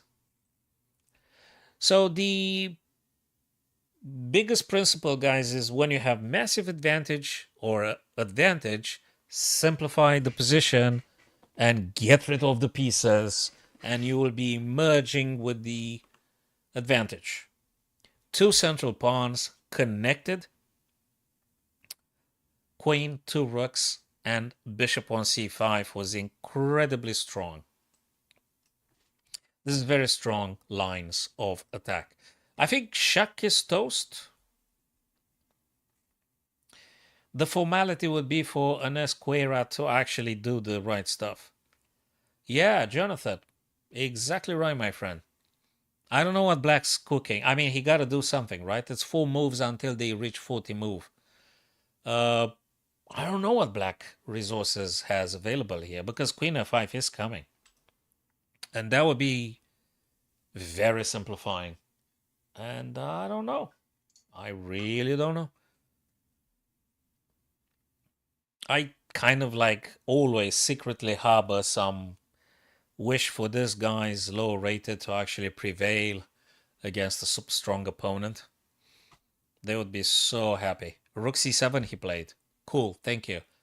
To avoid losing or trading things. He wants to keep the queen on the board. So after something, say queen f5, you don't have to necessarily trade, or so you might be able to just move the queen somewhere, avoiding trades. But queen f5, queen c6, maybe.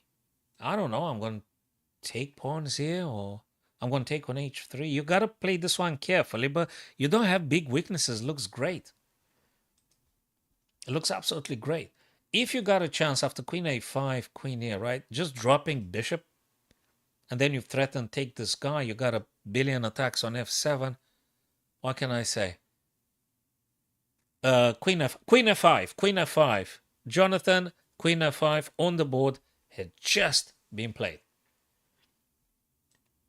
Yeah, because subjectively, I'm always biased towards the bishops, and I don't want to part ways with the bishop, but it might be good what you're saying. So if queen c6, you just take, then they take. Yeah, and then you undermine you moving the pawn up. If they capture, the other guy is hanging too. Yeah.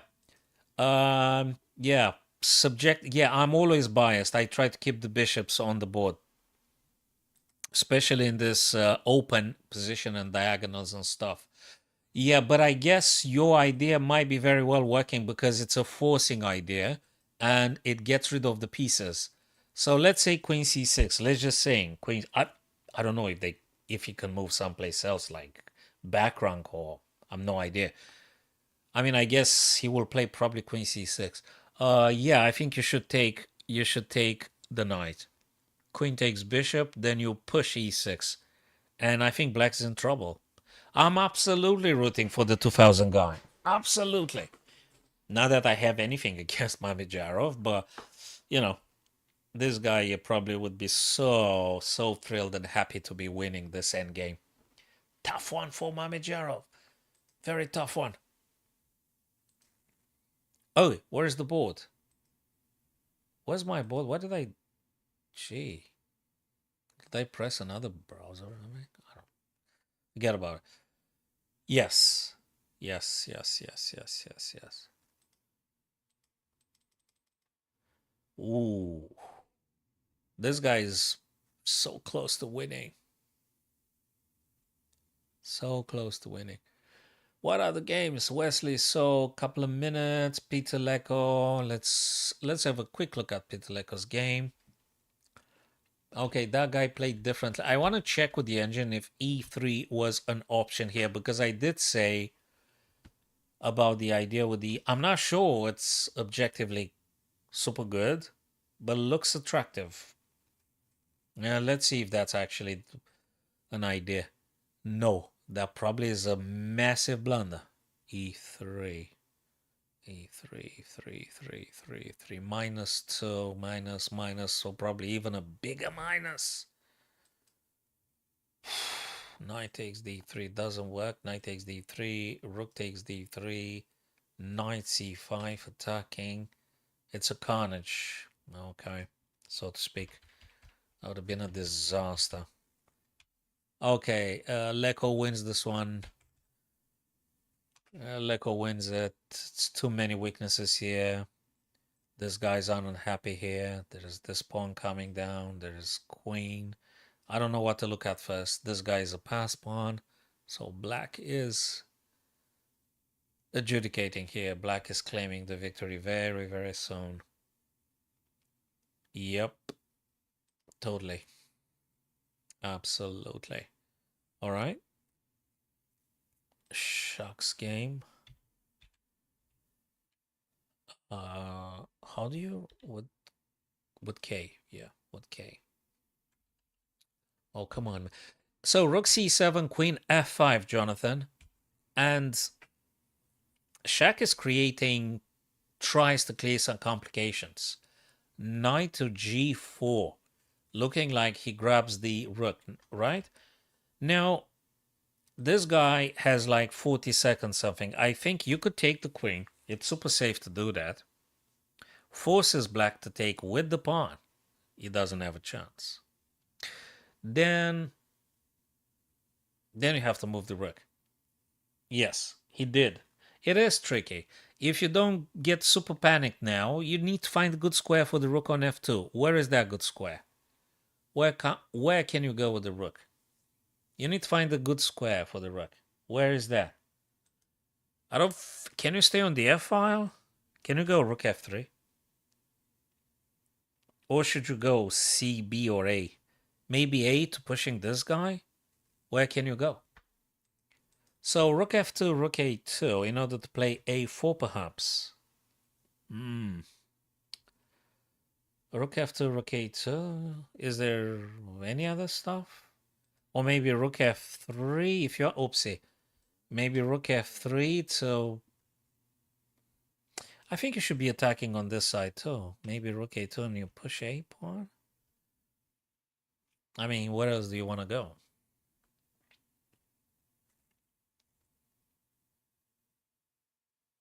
Okay. I don't think that's bad at all. I think this guy has nerves of steel. That's good. Rook fe.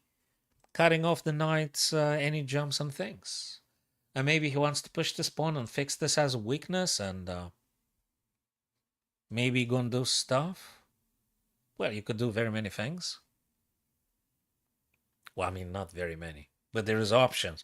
What I want to say is that white has got options here. So I think it's quite cool from this point of view. Yeah. Totally. Very nice. Very good games here. Budapest Olympiad.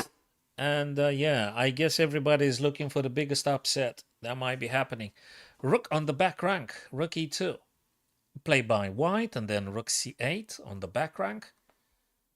Trying to prevent, probably he wants to free up the knight on g6. And in order to do that, being black here, you need to make sure there is no back rank checks and things. So he played rook c8 to not having temporarily an issue with the back ranks, and knight on g6 sort of free to go, so to speak. Hell, I don't even know where you can move that knight. But it don't matter. Bishop b4. Bishop b4. Bishop b4. He wants to push. He played bishop b4. Hello, Rio. I think he pushed bishop b4, guys, because he wants to push d5, and you couldn't have done it if the bishop was here. Obviously, you can't push because rook takes your bishop. So he moved the bishop to safety. He keeps an eye on the a5 square, which is not possible. Is not possible. And he prepares to make a pawn break here. And you take, I take. And then I'm going to push forward, and my pawn is supported by the bishop. So it's getting really problematic. And if white manages to do this pawn break in the center with an advanced pass pawn, actually white also enjoys, white also enjoys the E and the F open files that renders the two black knights pretty much inoperable. This is just fabulous. Jonathan is as crazy as it can get, my friend.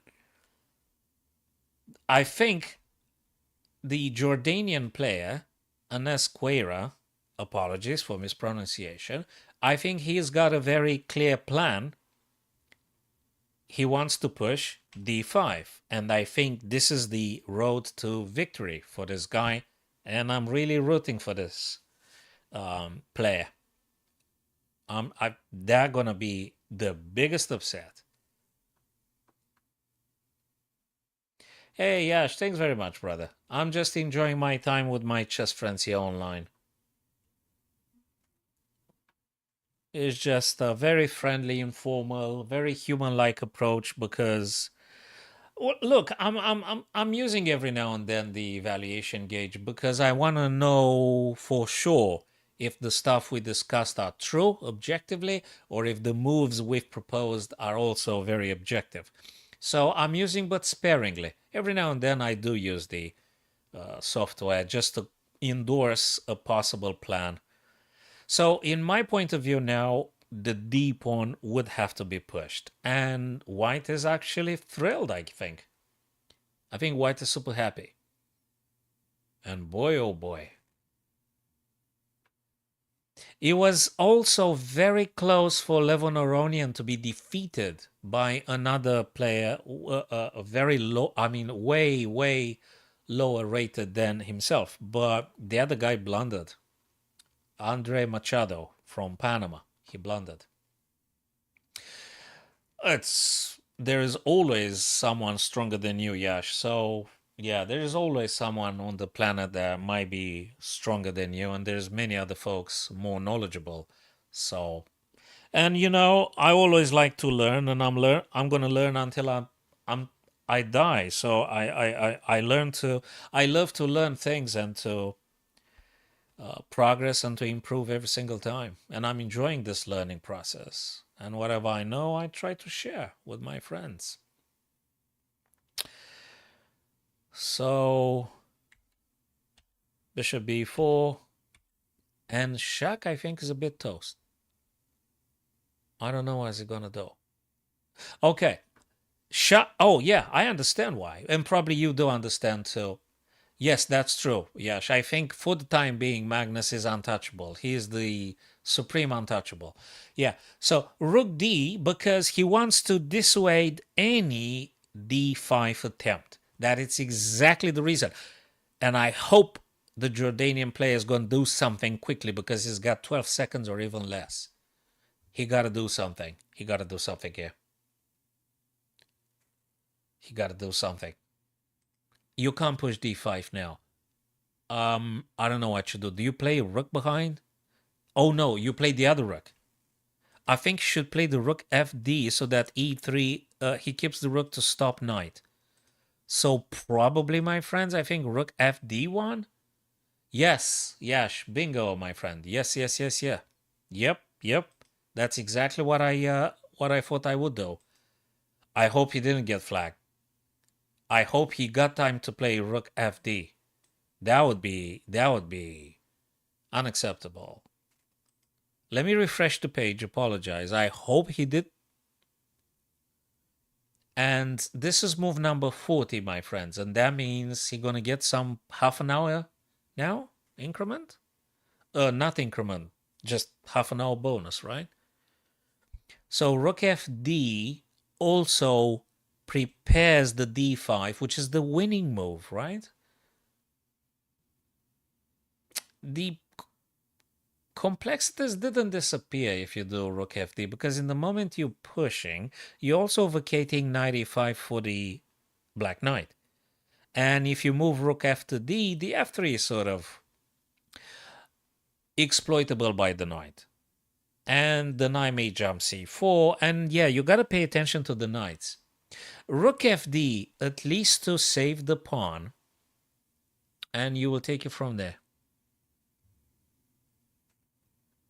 It's Shaq actually hopes that the 2000 player will collapse somewhere with something. He'll be panicking. Oh, whoa, whoa, what did I do? What the heck did I do? I pressed something. Oh, Jesus. Mami Jaro, back to this game. What happened here? Bishop b4. I don't see anything on my screen.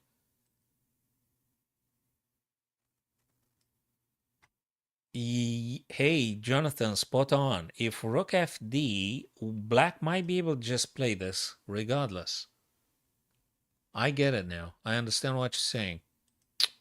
Should we go back bishop c5? You're supposed to be winning, but rook fd, the other rook, then the knight's gonna come in, right? Wait a minute. Can we do rook c, rook takes, check? They move here. Oops. Can I do rook c7, and rook f7 for this kind of stuff? Yeah, but my king is completely naked. Okay. I'm not sure. I'm not sure. And I hope this guy, with the move he played, he got his half an hour on the clock and he'll be able to find a way to win. And guys, I'm more than curious to see what plans have you got for white here to win. I'm really, really curious. And I'm going to go grab another can of drinks and I'll be returning, guys, to discussing this beautiful game here that takes place in between Shakria and the Jordanian Queira Anas. How do I say that? So I'm going to be coming back, guys. Just tell me, what plan have you found yourselves for this? How does white capitalize? Of course, no software and stuff. All right, let me get that drink and I'll be back in a sec.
Okay, where were we?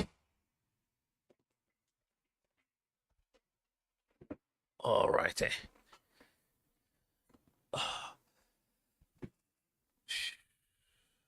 Hello, my friend. Yeah, I think so. We can look at that game as well. So, what did happen here on the board? Oh, he didn't. What's going on with this game? Is it a glitch or something? I don't know. I'm gonna refresh the page. Hopefully now it's gonna come back. What is white response here? What did white play here? Did they play rook fd? Did they play bishop c5? How do you play this? Do you push regardless? Bang. Oh, he played bishop c5. Bishop c5. Yep. That was the move that also I wanted to play because he's not ready to commit pushing the d pawn just yet. He's not ready to commit that. He wants to make sure there is no knight coming here. And exactly as Jonathan very rightly pointed out, if white had played rook d or rook d, the other rook, black could have played knight e5 regardless, because the pawn was pinned by the black rook. Now, the black rook had been moved back, because I'm very sure Shakriya would be thrilled to actually the other guy accepting the draw. I mean, not thrilled. He would be just accepting the draw. White shouldn't be giving or accepting any draw. You should look for a win. I wonder if rook a and then push the a3 to a4. That's the first plan that comes to my mind. Keeps the things frozen on the king side and go rook fa in order to push a4 and try to see if you can gain yourself some access via the 7th rank. And maybe you can attack e6, g6 and things. And white has gotten a bunch of available time. Well, 23 minutes should be enough to capitalize here. Again, my simple plan, because I like to keep it nice and simple, don't do nothing in terms of pushing these guys. Keep them there and play rook f to a in order to do a4. Either black takes, which you take happily, and I think it's awesome. If black doesn't take, you're going to take though. And of course, if they push down the board, I guess you could take it. So rook a1 I'd consider here, Jonathan. I'm curious what you're thinking about this plan. Rook fa to play a4. What do you think about this plan? Do you think it's workable or it's bad? It's good or so-and-so?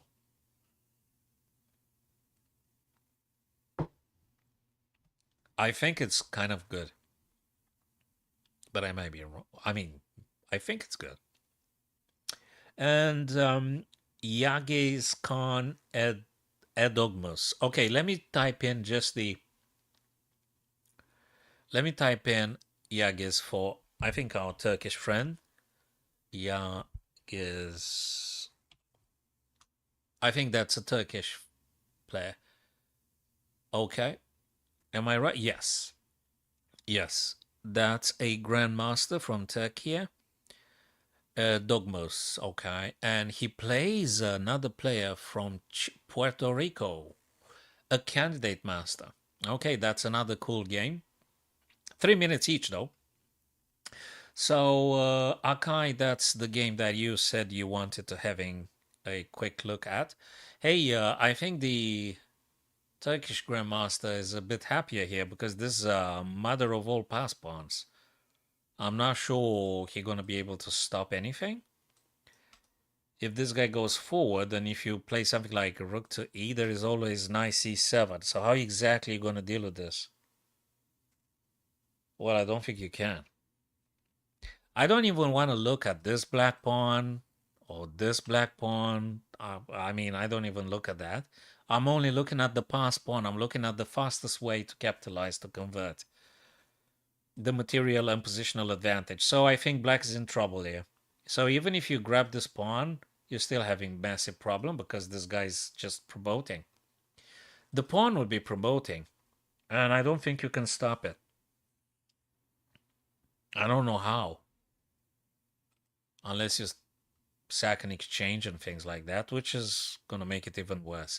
So looks like the Turkish grandmaster is winning this one. Yagiz Khan looks like he is winning, right? I think it's a +2, +3 something. A bit difficult for Diego playing for Puerto Rico. So I don't know how you're stopping this guy. Cool, cool, cool. So many games. I don't know what to look at, but oh yeah, Jonathan, I wouldn't expect less from the Super Grandmasters playing for India. I think that's probably the strongest team, and I wouldn't. Those guys I mean, at least two of them have beaten Magnus Carlsen, right? I mean, Prague beaten Magnus, Gukesh, I mean, not like every day, but those guys are just absolutely crazy good. So it's not a surprise. It is not a surprise.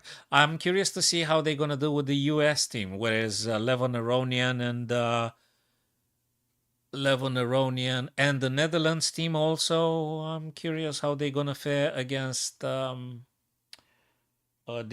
Indian team. I don't think so. I don't think so. I would be super happy if I managed to draw against any of these guys. I don't think so. These guys are grandmasters, international masters. No way, I couldn't have won. If I would have been super inspired, a draw would have been the best thing ever. Yeah, Jonathan, I think USA team and India team are probably the best. And Rook C8 being played, last move for black here. What is white gonna do? The only plan up, yeah, I think I discussed with Jonathan. The only plan would be Rook A1 and pushing this guy up the board. I don't see anything else to do here. Restream.io. Wait a second. Didn't I make an option for the Twitch? Okay, doesn't matter. Doesn't matter. That's good. So Rook A and A4. And you still there? Who's the other friend from Turkey? Akai, you still there? You want me to go back to Yagiz's game? Your co-national, if you, I think you're rooting for your co-national, of course.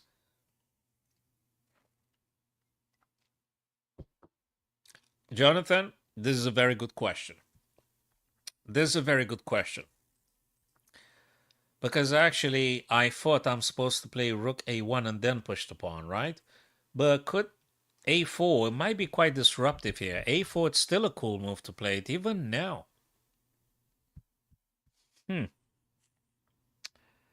Actually, it's a very good question. Thank you, Akai, for responding. That's okay. We can go back to that one if you not a problem. So that's a very good question, Jonathan. If we should do Rook A1 or A4, what do you think, my friends? What do you think White is supposed to be playing first thing first? A4 or Rook A1 or something else?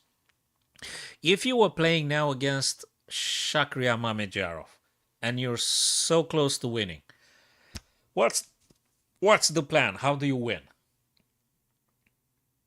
The only thing I could have thought is just Rook A1, A4. I don't know what else to play. I don't want to give black counterplay here. So you need to make sure black's not going to exploit weaknesses you're creating with those middle pawns being pushed. So I think he did the wisest thing, Anas, when he played bishop c5. You need to try and break. This one is good. Oh, what? Rook C, man? Rook C. I don't know what to say about Rook C. He played Rook FC1, guys. I don't know what he wants to do with this. I mean, what do you want to play? Rook C and make, like, battery or something? But the knight's going to start circulating and annoying, doing things and stuff. I mean, what? Or, I don't know what's this doing.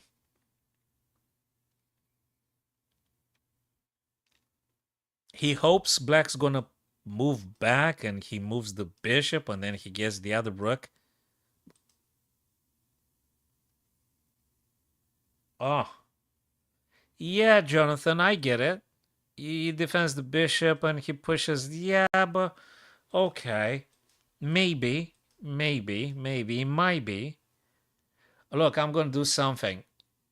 Probably if he doesn't collapse psychologically, Akai, because it's a psychological thing now. Probably in a friendly game, the guy with the white pieces would win regardless. Let me check with the software if Rook A was actually, or A4 were better ideas. I don't know. I'm just going to check now. Bishop, Rook C. Oh my god, that guy played the first line of the engine. Blimey. Rook C1, Bishop B4, E5 to fixing the weakness. That makes sense. Rook EE, so and so. Bishop D6. Let me play rook a1. Probably it's a disaster of a move, eh? Plus 3.6. Ah, blimey. That's not doing a damn thing. Oh. A4? A4 is good. A4 even better. A4 better than rook a1. Apparently rook a1 wasn't that great anymore. What the hell is wrong with rook a1? Knight from 6 to e5. Oh my god, you can't take this guy because it's... Okay, but I'm happy actually the player with the white pieces opted for the only best ever move, which was rook c1. Sorry, I thought rook a1 and a4 gives white a chance to exploit the a file and maybe moving rook up to the 7th rank or 6th rank or whatever you want to go to. Rook c1, I understand now. He did play the best move for white. Knight f6 now, I guess with the intention to discouraging d5. So knight f6 now, if you push, takes, and takes. So you don't want to do this, right? So I guess white should be winning, but it's not going to be an easy find. Now, if you're pushing e5, you give up on the d5 square, right? For the knight. You push e5 and black knight is going to jump on d5. So that's not very appealing either. How do you make progress? Do you play rook e3? What do you do here? You play king f2, king f3? I don't know. Yeah, you see, Jonathan, there are some little details and you lose sight of those, and then all of a sudden everything disappears. There's no wonder DFM Andre Machado blundered. I mean, we saw the queen a5, right? And we discussed a couple of minutes about that move, queen a5, and that was such a good move to play. But he missed it. And he's a FIDE master. He missed it. So psychologically, you're going to probably mess it up if you don't pay attention a lot. Yeah. I don't know what's the idea for white now, what to do. So you can't push d5, that's for sure. And also e5, I don't like it now. This pawn's still under attack. I'm not sure. Should you do quick? Oh, he played it. Wait. He played king f2. Akai said he would sacrifice a rook. He will sack in exchange. I think king f2 is a good one, though. I think king f2 is a good one. It's important to try centralize the king. Maybe he wants to play king d3 or something. Keep the pawn here and then free up the rooks to do some other job with the rook. I'm not sure. So if there is a check here, I'm going to attack. This guy is defending, right? You're going to have to go back. Okay, I think king f2 is not a bad move. You maybe want to be close to those two white pawns anyway. So guys, don't forget to subscribe to my YouTube channel, fellas, if you came via in between 20 past 7 and 9 p.m. Okay, that's fine. Order your delivery, 20 past 7, 20 past 9. Yeah, that's fine. Okay, cool. I guess that's okay. Right. So, where were we? King f2, yeah, I think I would have considered and I would have played that one as well. As per Shaq doesn't want to trade any of the two knights and Shaq wants to make it as complicated as possible. Hoping that maybe the tactic's gonna get the other guy to blunder. Or maybe Shaq had already proposed like to draw a couple of times, but I guess rightfully so, Anas had declined. The evaluation? Okay, let's guess the evaluation then. Let's play this game again. Plus what? Well, hold on a second. Last time was what? Like plus 3 or something? Last time. So plus 2.5 plus 3. Plus 2.5 plus 3. Let's see now, because you've asked. Plus 2, it's even more, my friends. It's, oh my god, this plus 3.9 plus 4. Yeah, this guy is supposed to be killing it. That would be the biggest upset. I'm gonna make a video on this one.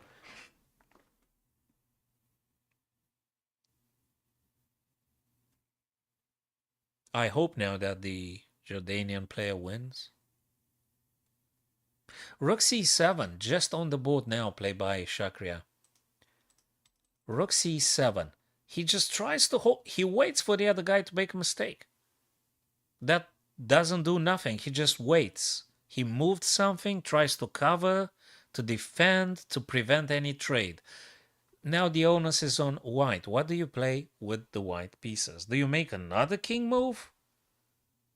Like to reaching d3 or something? And to defend maybe e4?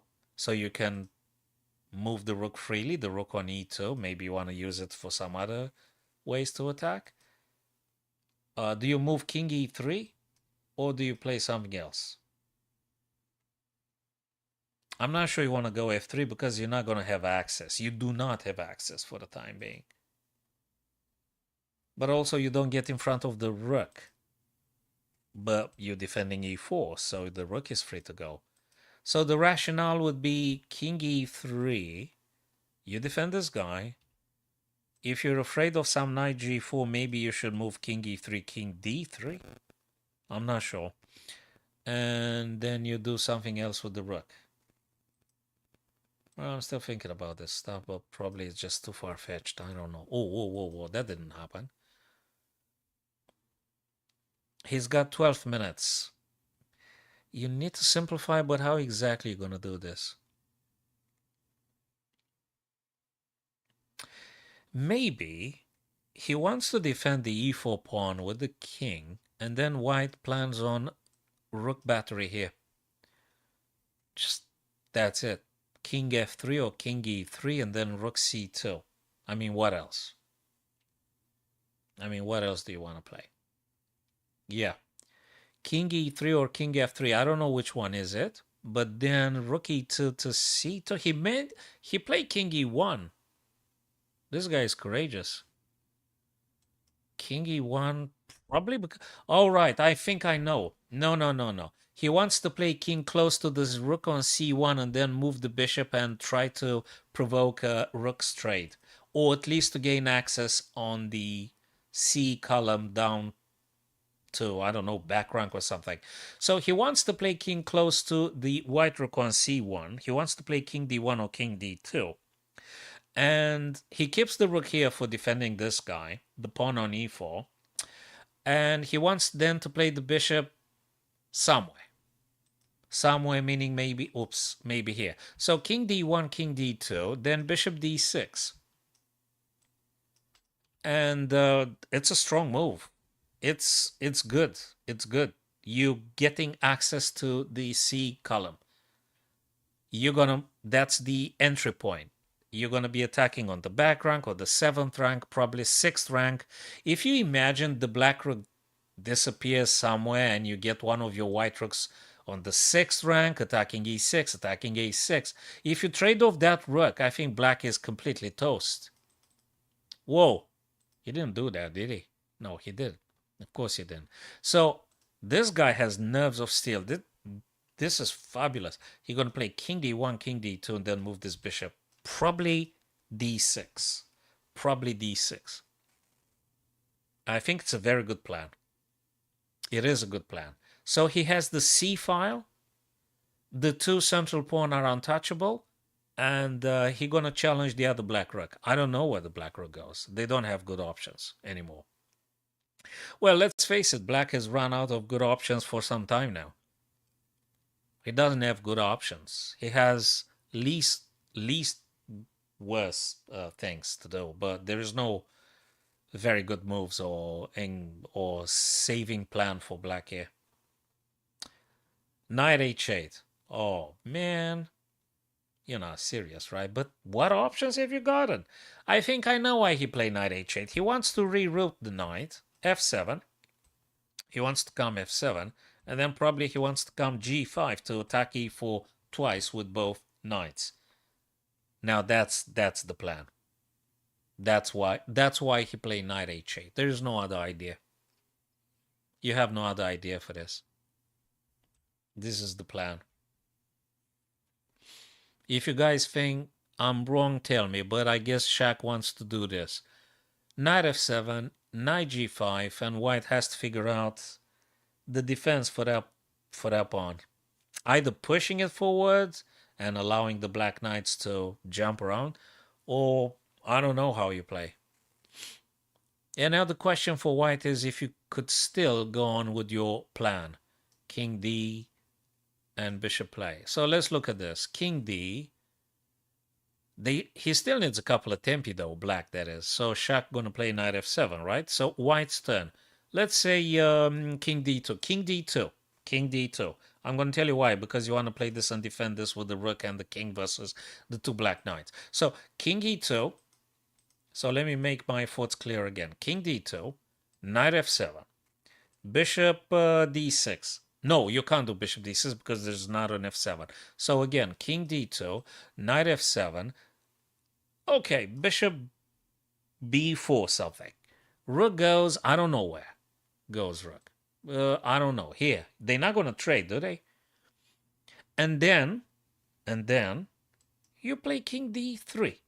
And when this guy comes on g5,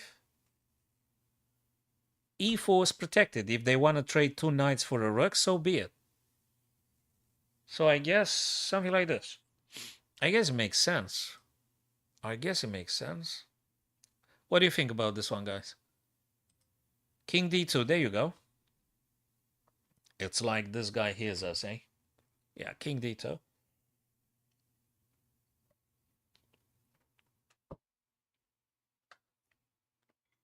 And I think that's good. I think this is good, king d2. Ooh, I've forgotten about that.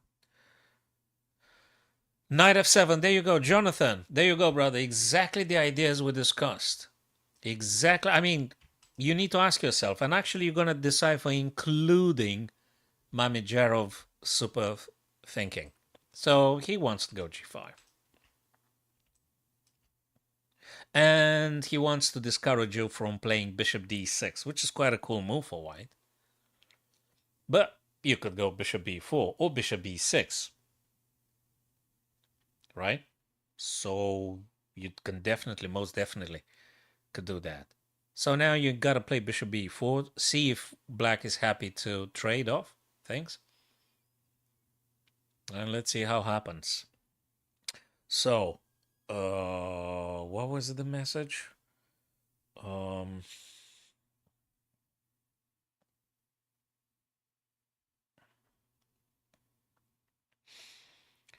Yeah, that's how I think it goes now. And I think it should be fine.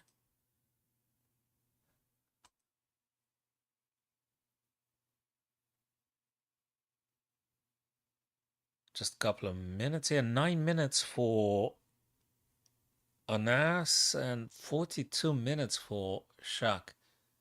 It's a huge time difference. If he doesn't blunder, if white doesn't blunder, he should be having a victory here. All right. Okay.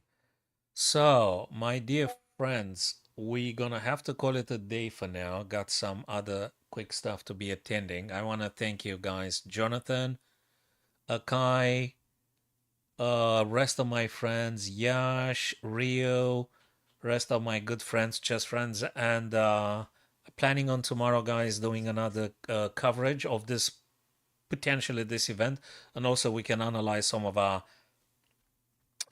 games that we played. So thanks very much, fellas, and see you tomorrow. Take care. And subscribe to my YouTube. Check my latest video on King and Pawn versus King Opposition.